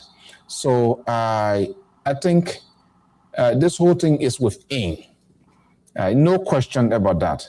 People cannot have that kind of huge concern mentally without then knowing somebody or somebody protecting them within the system. It must be a higher up. This is shame. This is embarrassing. And I think more will come. This is Morovia we are talking about. What you think about Banga? What you think about Tanima, Grandview, and Maryland? Who knows whether they have some hub in those places that they are using as a transit point to get them to the city center to dispatch and do what they're doing. So we are in it for the long haul. My only fear now, yes, people are being arrested. So what next? Well, we just talk about it, and then tomorrow, day after, another Tabata come, and then submerge, it goes underwater, and we do not see the end game of this, because these things, when they leave, it's not just only it, they leave always violence, they spoil, they pollute our community, they spoil the future of the country, and it comes with a lot of consequences. The government do not even have the capacity to fight that. So let's go to Qatar. Yeah. So let's see what you're right. This thing is not an isolated situation where somebody will come into your country. Right, United Partism and right now today. You see? No. I said your analysis that you made concerning the higher ups. Don't patronize me because I got you. I told you I'm gonna serve you tonight. So yeah. So so so Uh, yeah. On a serious note, I mean, it's something. It's not an isolated situation where a businessman will come and establish and something out of innocence and just want to make profit in the country. This thing is strategically planned, organized by people in the higher ups. This is the reason why some names of government officials start to surface now. And people, when you talk, the likes of the doctor, Male will say, oh, he won't read it in the newspaper before you believe it. If it's not in black and white newspaper, then you don't believe it. Now, there's a guy who works at I don't know, I forgot the agency, Lace. His name pop up, and he went and called on Spoon and telling Spoon he put a whole line. Now they asked him a couple of questions. What did he know about casino? He said he doesn't know. When they went deep into the thing, he said, yeah, he on the board or he not on the board. I mean, all kinds of contradicting statement he made over there concerning this whole drug issue. You understand? And his name is tied to the drug. We hearing some people from the NSA name tied in, some people from the police, their name tied in. And these are things we know that to bring those kind of quantity, the amount of drugs that came in the country, it cannot be someone that lay small man that carry one leg, gonna must go back and hide it, get someone that lay LTE, man, $2 here, $5 here to pass and go sell it. No, this is well organized. How do people even got an apartment or a whole building or whole compound to even carry on the operation? Who connected them to that place? Who gave those people the right to own a casino in Liberia to do money laundering? How many Liberians can really go and gamble at a casino? People don't even have money to eat one square meal a day before they will go sit down and go on the casino to play. How many money they will make? But they will create those businesses so they can use the proceeds of their drug to put it through the business and say that money legitimate. You see? And these are the things that people talk about.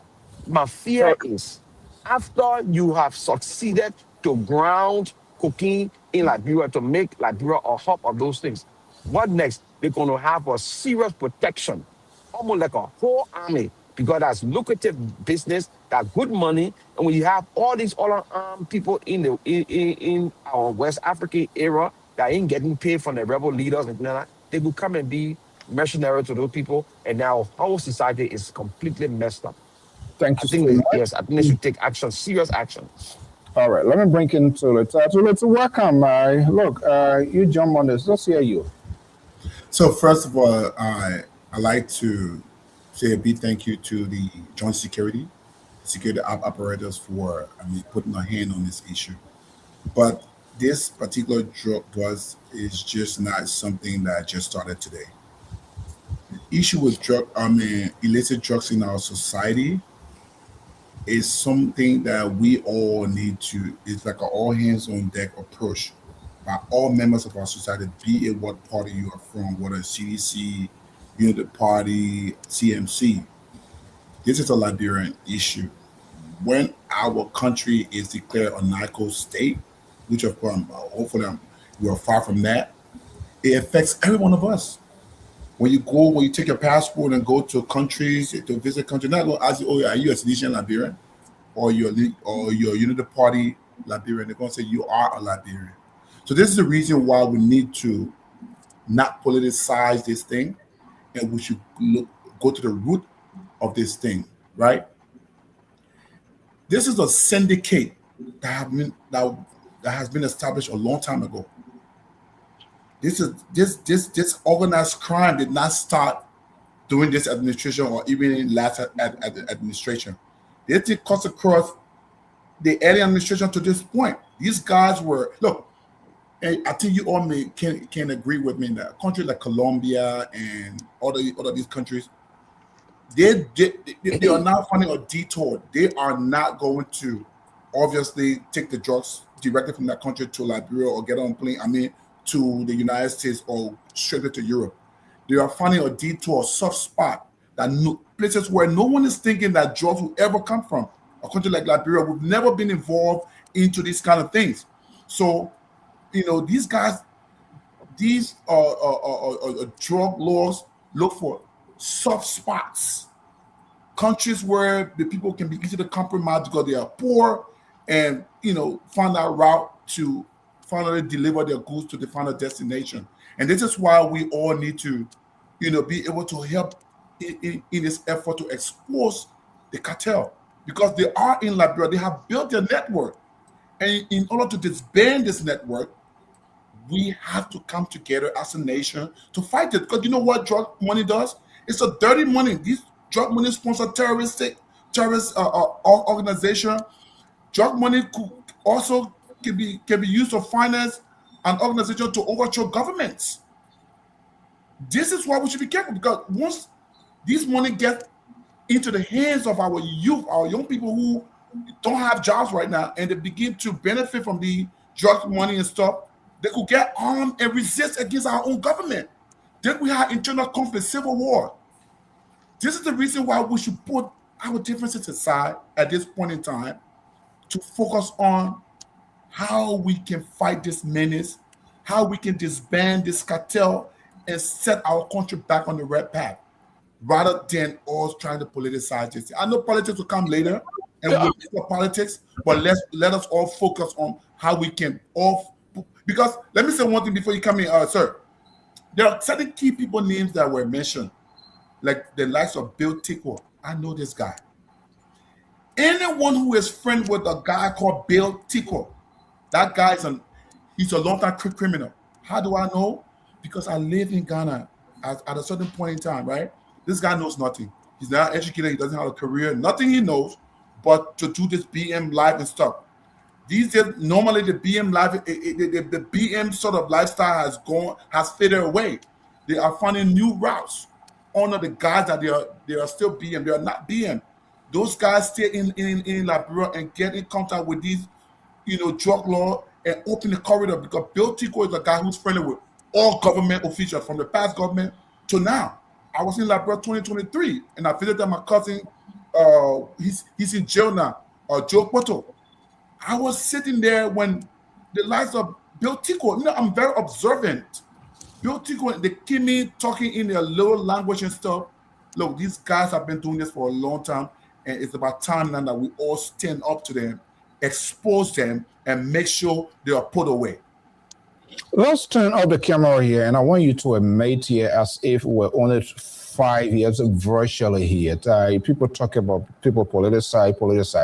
The United Party took the lead. They single out as a single person, and that itself appears antagonizing that, hey, this minister or this senator, his residence is within the proximity of it. That's politicizing and dashing blame on this guy, not just only literally on him, but on his party, knowing his role he played in the past administration.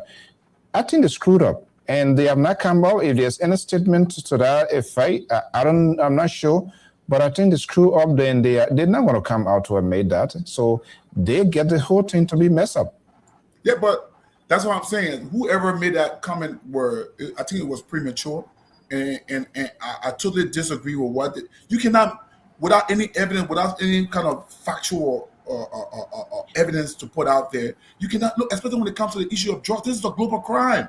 This is not any kind of little politics we going at each other in Liberia. This person, there's no need to measure Senator McGill. Yeah. You living within the same proximity of that person doesn't automatically make you, an accomplice to the crime. I think whoever did it in Unity Party, for me, they were wrong for doing that, because not only does Dr. McGill live in that area, other people live there. The security advisor to the president, the national security advisor to the president also live in that area. There are a lot of prominent Liberians that live in that area. Should we tie all of them to illicit drug crime because they live in that area? Absolutely not. So whoever from our party, from our government, that tried to label Senator Nathaniel McGill. I think they were wrong. I think they need to apologize. I think they need to retract those comments and let us focus on the main issue here. This is not a political fight. This is a national fight. This is something that we all need to have that all hands on deck approach to make sure we destroy the cartel because they are there. If we don't stand together, the cartel wins and we as a country lose. So we have to fight together. Anybody kick the can down the road? Somebody might have taken their eyes off the ball here because this, and I think the government has all of the authority to take the lead because we came out of war. The consequences, the aftermath of war, it accompanies a lot of things, including the conversation that we are having here. We saw initially a drugs text. We don't know the outcome of that. That sort of exhibition type was exhibited. That was a good intention, probably, but I'm not sure whether they were able to get to the marathon, to the finishing point of this to get us to be where we are. What do you think going through the minds of the president at this time?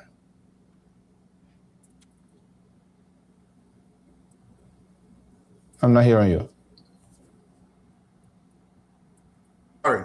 The president is committed to fighting drugs. The president said in his nationwide address in the country that drugs is an existential threat to our nation, that drug is the number one enemy of the state, that he declared drug, a national emergency.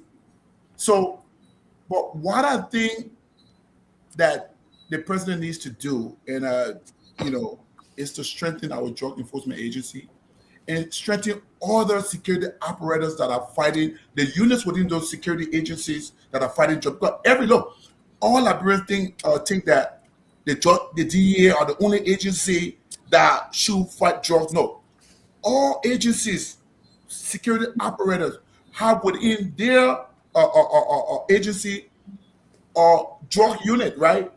Or narcotics unit, right? Like the police have their unit, the immigration has their unit, and it cuts across all agencies. So it is incumbent upon those guys to be very vigilant. You know what? Because the president is serious about this. And now that we've learned that the DEA is compromised, what I suggested, I think you remember one time we were on the show, and I said that now we're focused on the border, Water-South border, the border with Sierra Leone. We're focused on RIA. But I told you guys the drugs might be coming from the Little Kino that come from Ghana to the fishing area in West Point to that of Maryland to all Fishtown, all those places. We have a porous border. We don't have the requisite agency. We don't even have a border patrol agency. We don't have these things.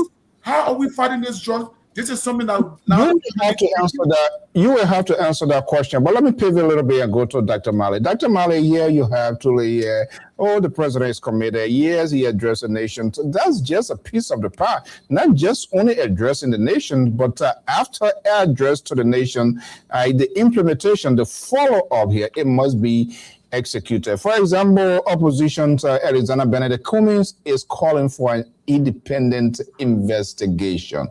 I am curious here, and then maybe it's going to come to this liberal ally here to see where he finds himself. Do you think they're going to go down that route to have an independent investigation for the sake of transparency? I'm afraid a lot of entanglement going to come into this thing here as a goal, as a progressive. Do you think GOL are going to do that? Well, the answer is no. And the answer is no for three reasons. First, I hope His Excellency is waking up to reality that this is his administration. The buck starts with him. So if His Excellency say, oh, I got a joint security, they're doing their job, and they keep rising up, it doesn't augur well for the government, especially getting close to election time. It doesn't augur well. There's a clear indication that the security, the joint security, there's a problem with the joint security in Liberia. like Mr. Tule said, it's not just the LDA issue here. The issue is about Liberians. But the president will have to move one step forward. Is the joint security really vigilant? That's the first question. He just mentioned something very important here. Border Patrol. Who are these people? Do we have it? Should we put in place this whistleblower thing and empower people to really tell us about who coming into this country? What is happening to the immigration? All right. So what I'm saying, the president need to rise up to the occasion and not just coming up, or I said the joint security and giving the drugs thing a name and other definition. It's not enough. Vigilance. You see this country here? The country is successful because the security network is very vigilant. They don't rest. You come in this country, they will be on your back, tracking you. You see the police car passing around, they're tracking you until they find out who you are. It's the joint security really doing these things. Because a drug's coming. Now agree, in principle, our border are very poor. Okay, good. Now they pass the border now. They came all the way in the city center. Say joint security sleeping. All right. Who is the landlord? They got them settled down. They have a lot of things going on. They live comfortably. It was just by the grace of God, this thing just sparked up. But the question now is, can the joint security learn from this thing to move up to be very vigilant right now? Because I want to believe strongly, this is not the only drugs in the system right now. Who knows? In the very leeward counties, complacency. Or maybe we're not getting enough money, and so they may come. In fact, someone told me, there's information someone shared with me yesterday, that in Sierra Leone, the guy came in the name as an investor. He brought a lot of raw material. He said he wanted to be producing chocolate for the Sierra Leonean, and everybody hailed this guy. So the guy said, well, he need a quiet spot. They gave him a quiet spot. The guy said he decided he wanted to be, there's a lot of forest down there. He said he wanted to be in the middle of one of the forests that would give him good, Not that the guy tried to manufacture drugs, but distribute it to those people. You see? Finally, when they tend to discover what the guy was already producing, they're going to realize they were producing drugs. He had a raw material, you see? So the question now is, are the joint security, is it doing a genuine service to the president? And if the answer is no, the president will have to wake up and beat on these people back, because it's very embarrassing. The buck start with him. This is his government. If it go wrong, it's going to go wrong with him. Okay, let me bring in Keto. He is the chauffeur of this driver here. Keto, are you there? Yes, I'm here. This is a kind of convoluted one here, because the way things going here. Does it make sense for me to ask then what becomes of these cabinet retreats? They are meant. How is the security, the regular briefing to the president? What are they telling the president? Or is someone still keeping information behind the closet? Because the president, for example, gets his daily briefing from the National Security Advisor. That constitutes all of the happenings, things that of imminent threat or some sort of a light to the country, and potentially they act on those information to elevate the threat level, put security alight, having cabinet retreat, people, different apparatus going here. Do you think we will see some sort of select committee in the Senate? I want the chief of immigration, the custom, LRA, now custom is on LRA, Ministry of Justice, then even the PA, I don't know what I want to get anything out of them. But somebody somewhere should answer a question. This Serbian guy, how he got to Liberia, who was his first contact, what is in line with what about information coming, how much he came with, how long he purposed to have stayed, whether they ever check on him or saying he just can't say bon arrivé, then I say now, welcome, this is Labrador, you will free land of liberty. Go ahead, this is a free land. And he's doing what we do to get us to be this, to this, and here. What do you think the chief executive we're going to do? Should they still be going ahead with a cabinet retreat? Look, CEO, I think the cabinet retreat every night is just a story. Because, I mean, the president has made it his responsibility or his duty to call on his deputies to come together and talk about the Liberian issues. But are they sincere to him? I say no. Are they telling the truth? I say no. Because the very people that sit on those tables to talk to the president, they got people who they connected to that doing these things. And okay, I will come and say, yeah. And I didn't they go ahead and do what you got to do because the money they're getting, the kickback they're getting from those kind of, illicit drug trade or whatever, I mean, is unheard of. You understand? It's not even something that they will make in like a year time. Like we hearing somebody will give them $5 million. You understand? So it's dangerous because look, take for example, the lace guy, all right? He lied and said he knows nothing about casino. Come to find out his name is on the document.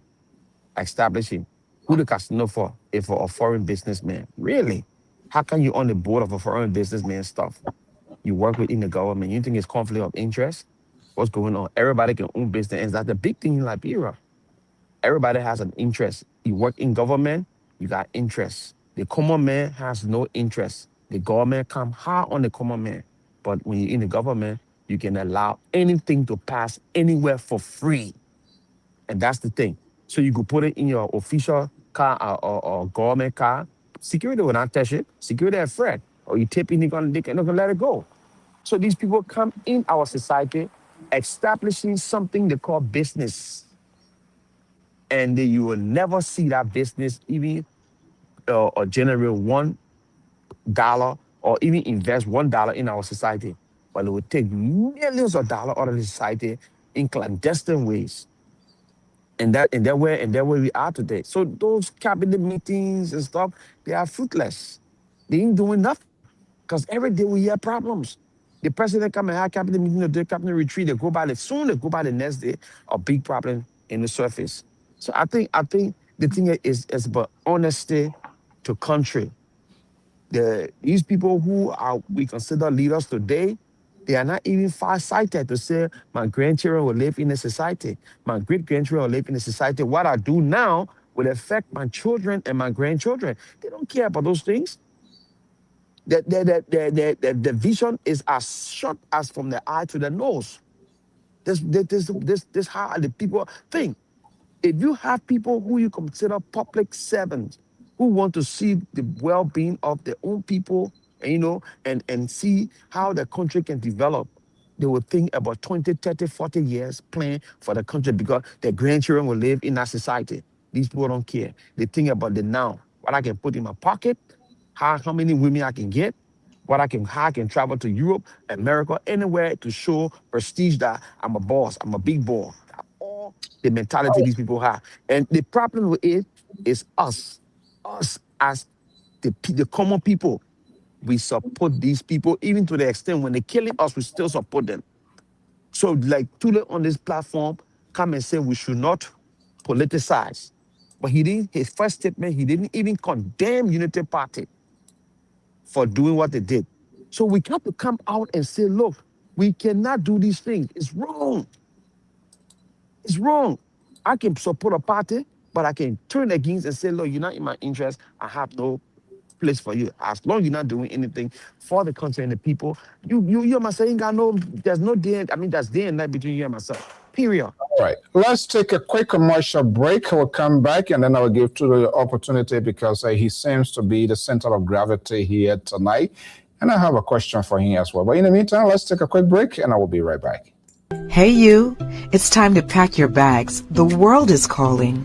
From the skies above to every corner of the map, explore all 7 continents with journeys designed especially for Europe and Africa. Whether it's a cruise, an all-inclusive resort, a hotel, car rental, theme park getaway, or the perfect excursion. Ayana's Dream Escapes brings the world within reach. Adventures start here. Don't just dream, escape.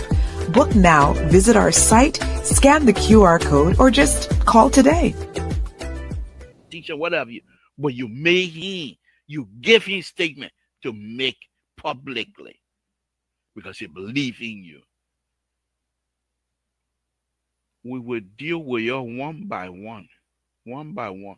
I told you yesterday, I didn't come on this platform to see you myself make plow today. We're not even talking with color speak from each other. You myself make plow today with color speak from each other. But I come on the platform here, yes, or year or so. Be here, say President Waka be dancing for you to come and ruin people's life, for you to make Liberian people taste over, but something do your lie. Include me into your lying behavior. I don't lie. Okay, that's your patrons, the liberals. This is the sort of talking point he's consistently pushing here. They lie to the president. You give the president stuff here. There are critical thinker, free thinker out there now say, wait a minute, the president is not in charge. Is that something when somebody says they can beat held? Do they have reason to say that? Somebody lying to the president, they come and give one report, and then you go look, different thing comes about. You have a liberal progressive that your patron. Now, he always removing, the leader is always leader. The leader should take responsibility. Just how when it goes, you take the credit. When it falls, when the ball drops, take responsibility. Is somebody lying to the president? Well, what I do believe is that the president has a hand on this thing. Maybe the degree to which we all want to get answers to this. Hand on what? On the whole drug issue. We've seen arrest. There's current investigation going on. Look, when a lot of Liberians were so much, requesting that when they had the $19.5 million drug bust, right? We were like, oh, there's no names. Why are they not calling names? Look, sometimes in an investigation, the rush to start calling names could lead to other would-be suspects to flee the country. That's the reason why you see certain key names were being held. In proper investigation, it takes time. I know we as ordinary people who don't have the facts or have the evidence, we want answers, especially when it comes to the issue of drugs. Understandably so. But we have to trust the system. We have to trust the process. We have to trust the investigatory agencies.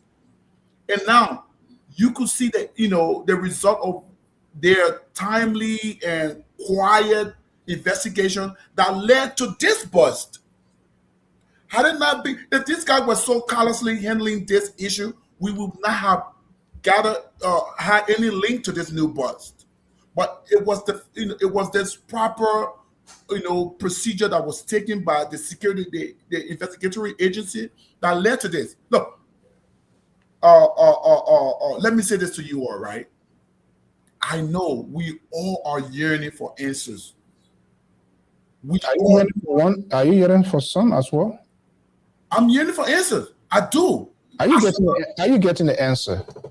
We are getting answers, and we know there are more answers. What part of you are you getting the answer, Tuli? Oh, I am getting answers. I believe that the system is working. I believe that the government is working, regardless of what the people on the other side say. They want to politicize this because during their administration, there was a huge drug bust. Your guys took the lead to politicize this whole thing here by just dashing something that doesn't make sense, that doesn't hold a dip of water. They didn't see themselves as a government to take the lead to say, you know what, this is dangerous for our country. This is unacceptable. We'll go after these people because they are dangerous. They want to pollute. They want to spoil the future of the country. They didn't do that. They didn't build a political consensus. They went to an opposition and they were very personal. They were very aggressive. aggressive and personalize something that should take a national lead for them to fight it. They didn't do that. And here you are. And so Keto, the Wiashan guy, is quite correct. You didn't condemn that. I put that forward, and as the grandson of the liberal, you kind of give it a good salad dressing. I like to reiterate, right? Whoever from the Unity Party government that label or brought it's a statement from the party is said. Okay, I'm coming.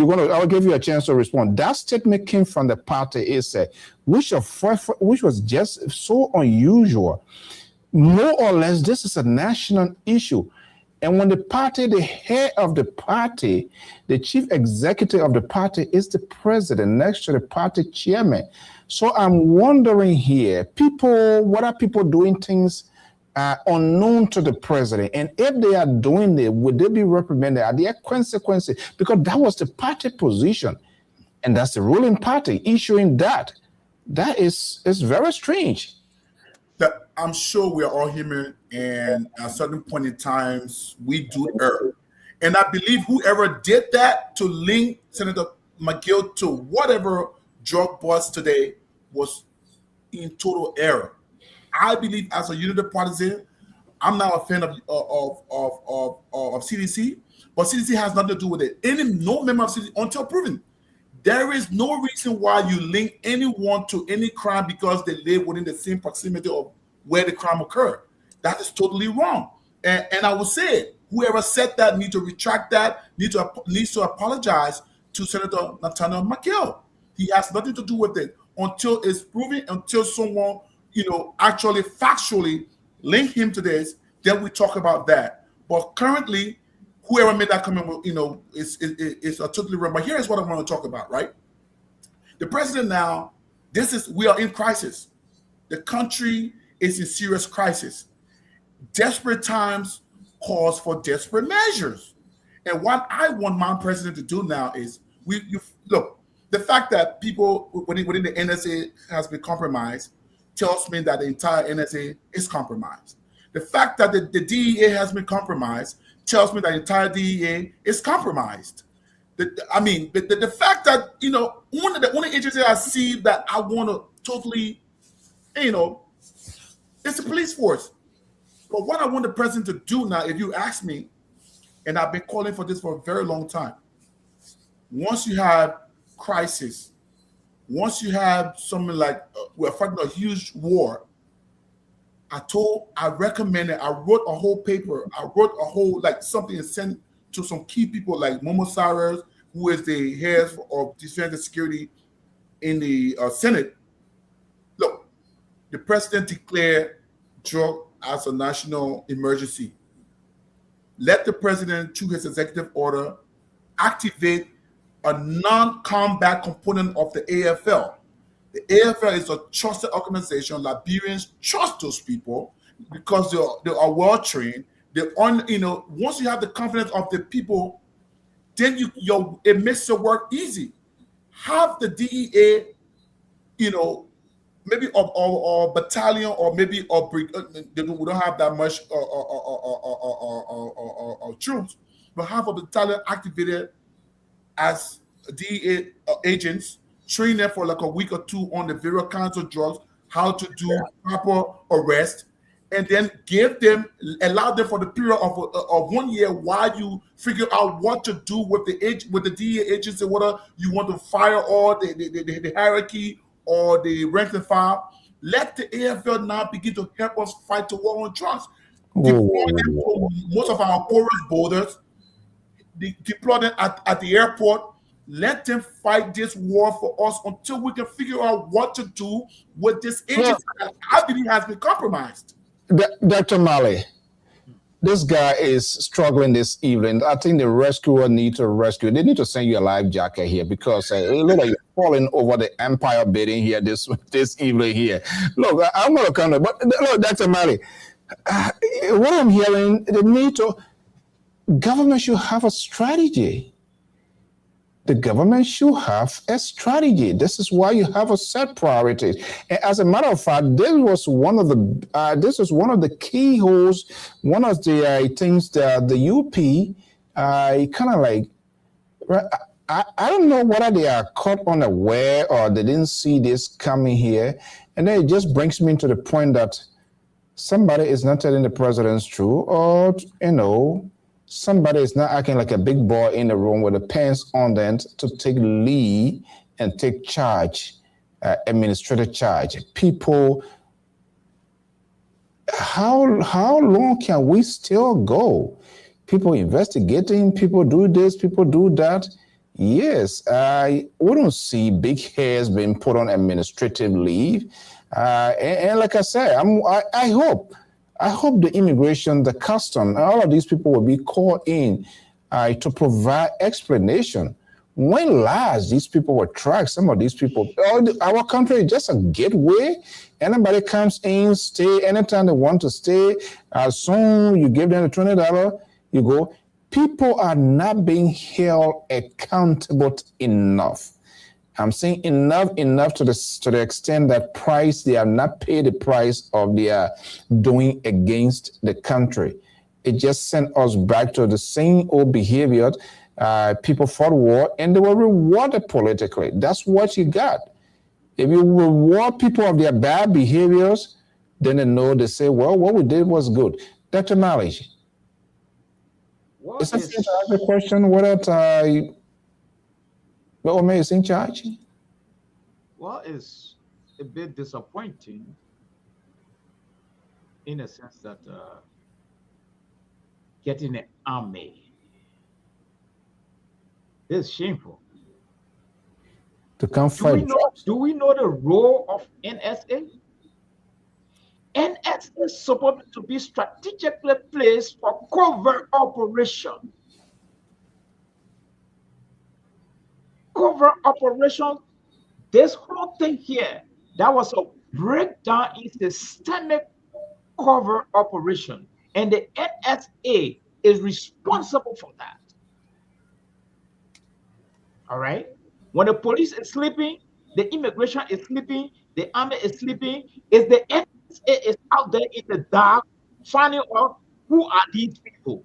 Where did they come from? And they connect the dot with the immigration. All right? So covert operation, the question now is, are the people ready trained in this area? They really know what they're doing? Because covert operations will support this thing under control. What is the NSA doing? You go take this guy who, and then even before that, the AFA soldier money, and went chuck him to NSA to please him and make him director there. What I got know about covert operations? NSA was established to do. You don't know what they're supposed to be doing? I want to repeat, the box star with the president. Mr. Ture keeps saying the president is in charge. And on the other side, he keeps saying things are compromised. How things will be compromised when the president is in charge? What is happening to the National Security Advisor? Is he connecting the dot with the Joint Security Agency? Is he connecting the dot? Or by nighttime, everybody just go to bed. And when something sparks up, people say, oh, this and that. Or are the people rather loyal to the rescue government? To be very frank with you, this is an embarrassment. And lastly, you just talk about politicization of this issue. We are running a solid democratic system. We have a multi-party system. The opposition get the right to lie. They get the right to power phrase. They get the right to do anything. They are opposition. They are noted for that. But you as a government, the role of the opposition is to make the government to work. Not to take it to heart, to say the people hate me. They don't hate you. They just want you to wake up and work. The president will need to rise up to the occasion. This is what we are saying. There are a lot of lapses within this whole joint security thing. There are a lot of lapses. in the first place, I thought when you foreigner coming in the country, the immigration is supposed to send a list to NSA. The Arab came in today. They say they came for visit. All right? Level the NSA now to start carrying on their covert operation to know who are these guys. But what it appears now to be is like the NSA, the whole joint security at nighttime, everybody go to bed, disappointing the president. Then even the security advisor too, who's supposed to be connecting the dot with these people, they all go to bed. This is disappointment. The president will have to do something about it. And even the issue the CEO talk about this cabinet meeting to be discussing things. The question now is, these are some of the things we're supposed to be discussing, right? These are some of the things we're supposed to be discussing. So who is checking on these guys? Who is checking on the NSA? Who? So the thing here is, I understand we are both on different pages tonight, but here's the thing. Why I said that the president has a hand on this is that, look, we all may disagree on different things, but you know that this president is not, as usual, as always people say, he's sleeping. He's not a sleeping president. If this president is sleeping, there wouldn't be a arrest done today. There wouldn't be another drug being busted within the. Point of correction, Mr. Tule.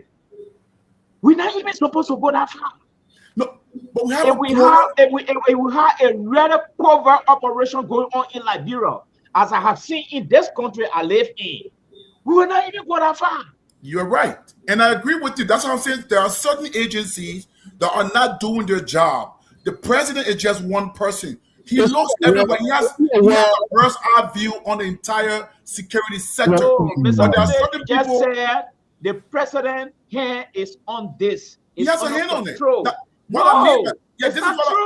This is why I want you to understand that I'm saying that he has a hand on it. It's the fact that through his Minister of Justice, we are seeing things are moving. We are seeing people being arrested. People being investigated. So if you don't have a hand on it, you wouldn't have people being arrested today. That's what I'm saying. Based on that. Let me just tell you something. I had a situation in New Jersey. I moved in a house. There was a lot of people living inside. All right? Plainclothes security started surveilling this house here in the first place. What I'm seeing, our security forces, especially the NSA that are responsible for this thing, is not vigilant. Yeah, the NSA, okay? Yes. Should there be an overhaul? Then the president hand is on deck. Can the justice minister be giving some lecture? Because it seems to be a lot of people sleeping in our country there. The whole security network is sleeping in our country, including the security advisor. Yes. Look, the thing is, look, and just to end up on this, we got the calls on coming. Look, I have been to Liberia. 2023, I was there. That country, at night, you won't see checkpoints in the city. Like, look, as peaceful as Ghana is, after 12 midnight, joint security checkpoints are everywhere in the city of Accra. That's when you know the security operators are proactive rather than reactive. I think with our country, and I agree with you on that part, in part that we are rather reactive than proactive. As we speak now, right? Tonight, the government should be having, I know if we call Liberia now, there are probably no checkpoints. There will be multiple checkpoints around the city now. All the outlets, all the exit points and stuff should have checkpoints because these guys right now, as we see, the cartel now are way above, they are way ahead of the game. These guys. So can I just come in a little bit on that point that Tude made, right? Tude, I don't care how many checkpoints you erect in the city and outside the city, as long you get key government actors facilitating these drugs into the country, it's of no use.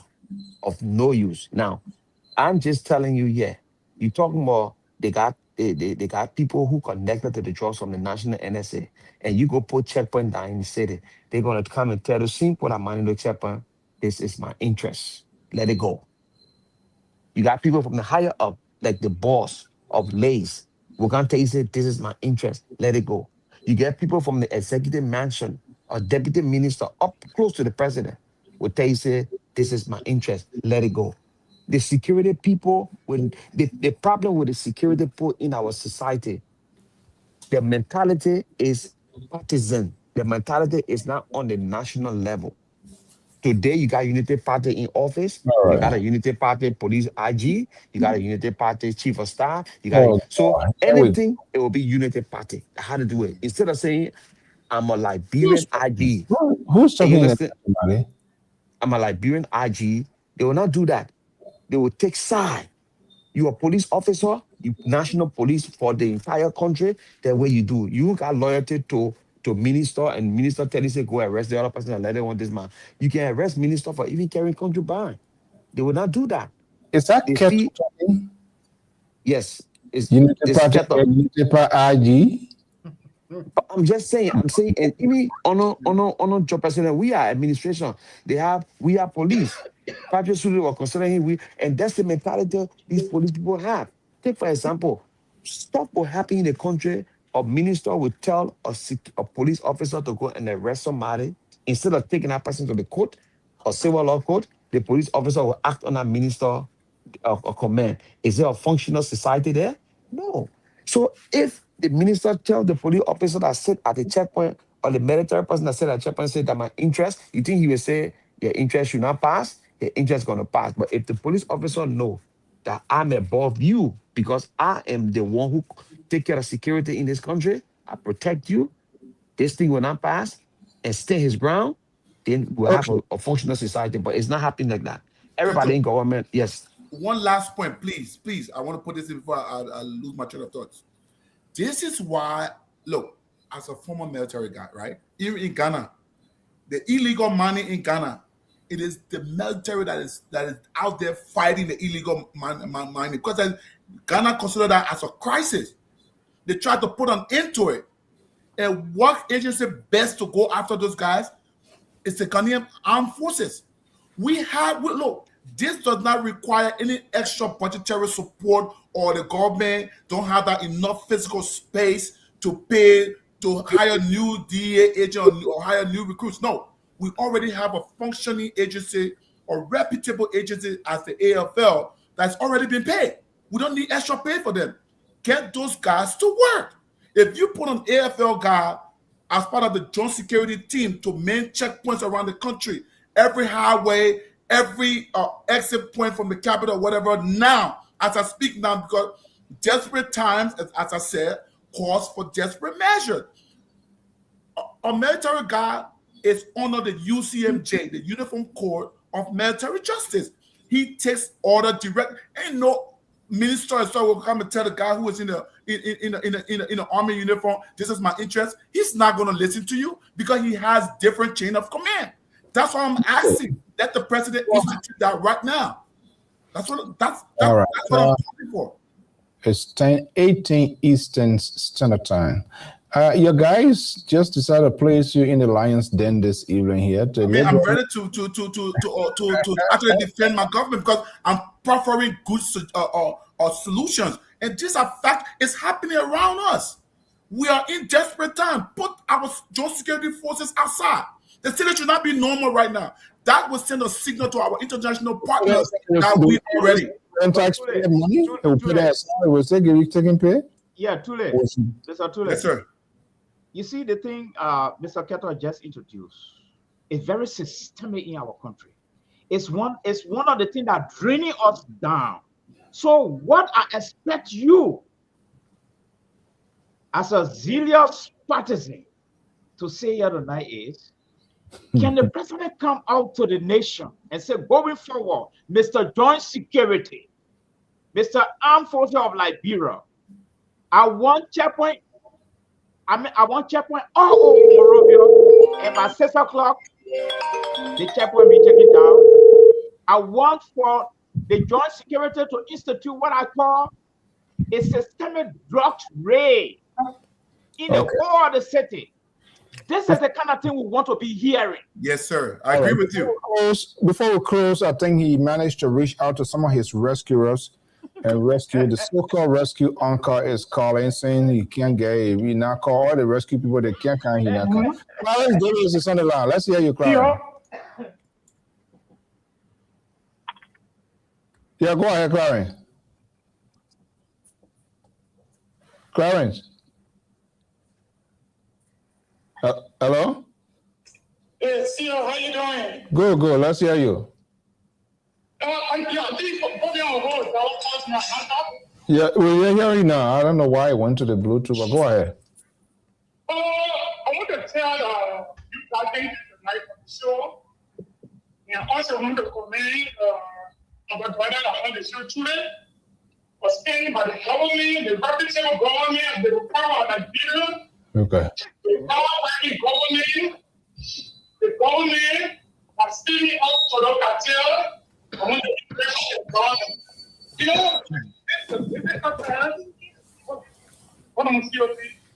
You got to go to the new hospital. Yeah, this side is closed. Okay.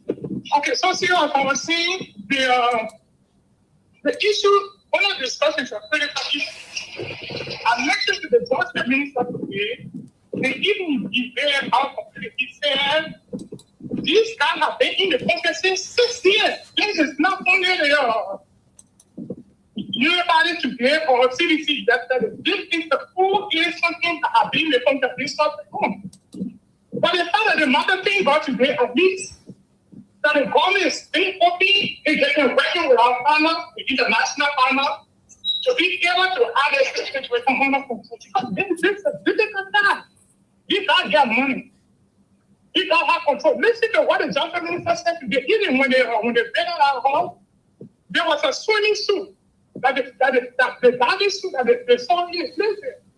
And there's a group too that in Nigeria that doing fishing company that they are accommodating these guys to be able to get their stuff on board. So it's a tough situation. We all should break our country because the mind we still being going and it's fair to the citizens, neither to all of us. So if we were saying that they should be on one government, I don't think we make that our country. Our prayer should be that the government and our international partners point out themselves, give us the general how to come. Thank you for the show. Thank you so much. Okay, guys, I think we are extremely out of time, but we had a guest for us here, so we're going to wrap up for this evening here. Let me go to Keta. Keta, what's the take-home message? Yeah, so even though we didn't get to discuss the Constitution that I spoke about in the case of Samuel Tua Article 21H, we didn't get to discuss it, So, but I want to close for that. Yeah, I mean, I said, no. That thing you were talking to, the another Tabata you were talking, because there's a universal concept to that. That once, the juror, their decision can be challenged through a legal process. If they act, whatever decision, if it is a fraudulent decision, that can be challenged. So we just have to wait here. But anyway, go ahead, talk your own. Okay, so except we say our Constitution is not a void, except we say our Constitution is not the organic law of the land. And if we will not challenge our Constitution, what you just said is not even, it does not suffice here. According to our Constitution, right, no person shall be subject to double jeopardy in our Constitution.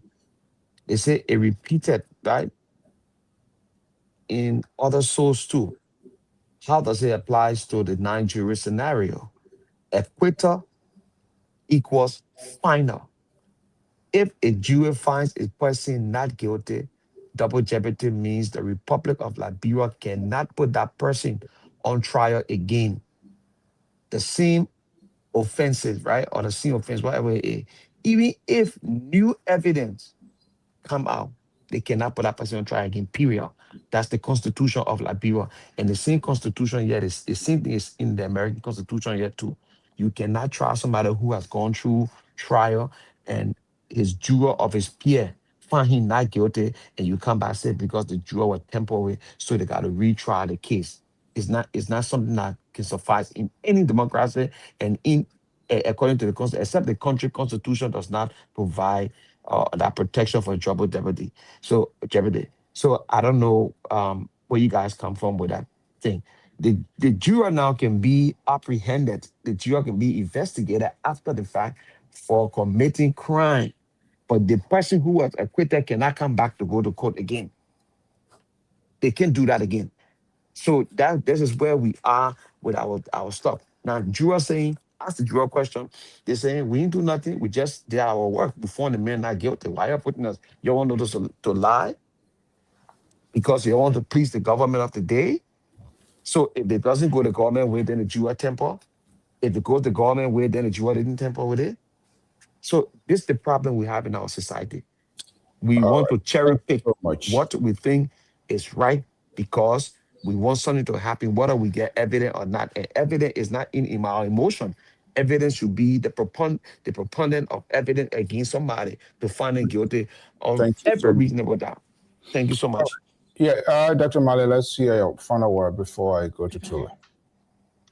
Yeah, I just want for Mr. Keto to know one thing here.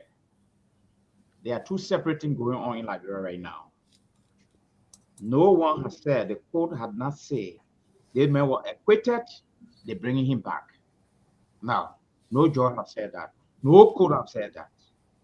What is on board right now is there has been some discrepancy with what the juror did. And so investigation is going on. So let us wait for the outcome of the investigation, whether it will lead to bringing this man back, then it becomes a different discussion. Lastly, I agree with Mr. Tule.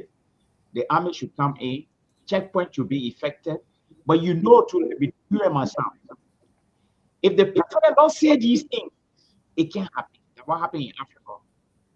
So development, this one start with the president. If the president not come to the joint security from now on, I want to see you everywhere. It's not going to happen. And to be very frank with you, the NSA is responsible for covert operation.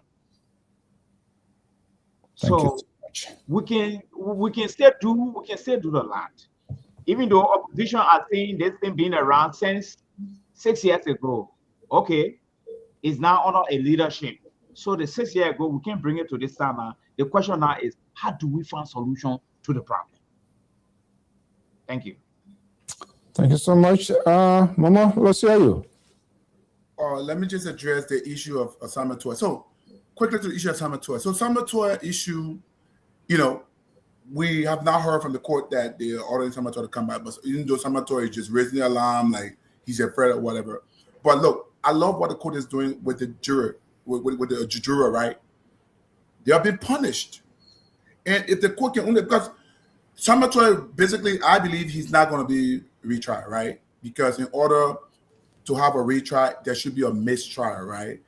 And that decision about jury tampering should have come way before the final verdict was declared, right? Anything outside of that, calling him back for the same crime that he committed and that he was, tried for, would be double. Allegedly. Yeah, double jeopardy, right? So I believe that I think there was some misstep there, and it was later discovered, and it's little too late.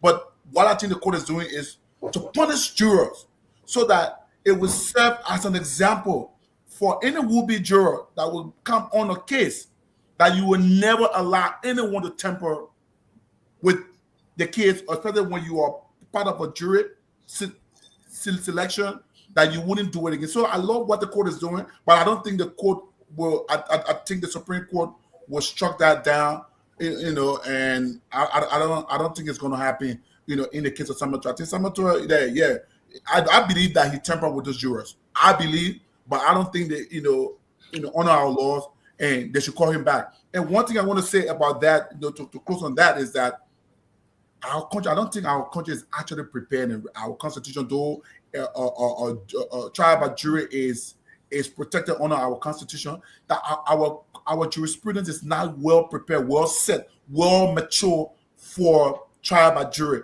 I think we should rather, it's my opinion, and anyone can differ with me, that we should do bench trial. Bench trial, the judges that's the best thing. The judges have a lot to lose.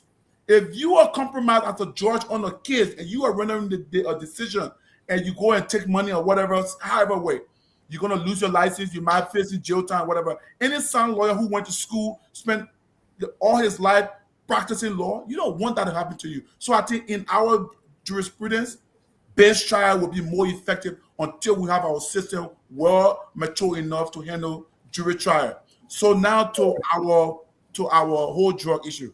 Look, we have a crisis at hand. I'm speaking directly to the president. Mr. President, I totally support you, and I believe that you have a hand on this thing. As a commander-in-chief of the Armed Forces of Liberia, I'm urging you to activate a non-combat component of the AFL to help in this effort. Currently in our country, a lot of Liberians have so much respect and trust for our armed forces, for the gallant men and women of the armed forces of Liberia. Please, like I said, and I may sound monotonous, desperate times calls for desperate measures. I want to see the AFL being part of the joint security apparatus to fight this menace in our society. And a lot of Liberians will be confident enough to call an AFL guy and let him know that drugs is here because they trust that particular entity or that particular. So let us Thank you so much. Pray for our country and let us all have this approach, or all hand on deck approach to fight this menace, because it is not just a unity party, it's not a CDC thing, it's not a CMC thing, it's a Liberian thing. Thank you so much for having me, and we look forward to discussing more. Yeah. So I'm wondering here, Keto, are you still there? Yes, I'm here. If you were accusing Liberia today, this is just for discussion purposes, and we have seen that happening, people being incarcerated falsely because of whatever reason, either because of poor decisions and without no scientific evidence, but I thank God DNA now more or less more scientific.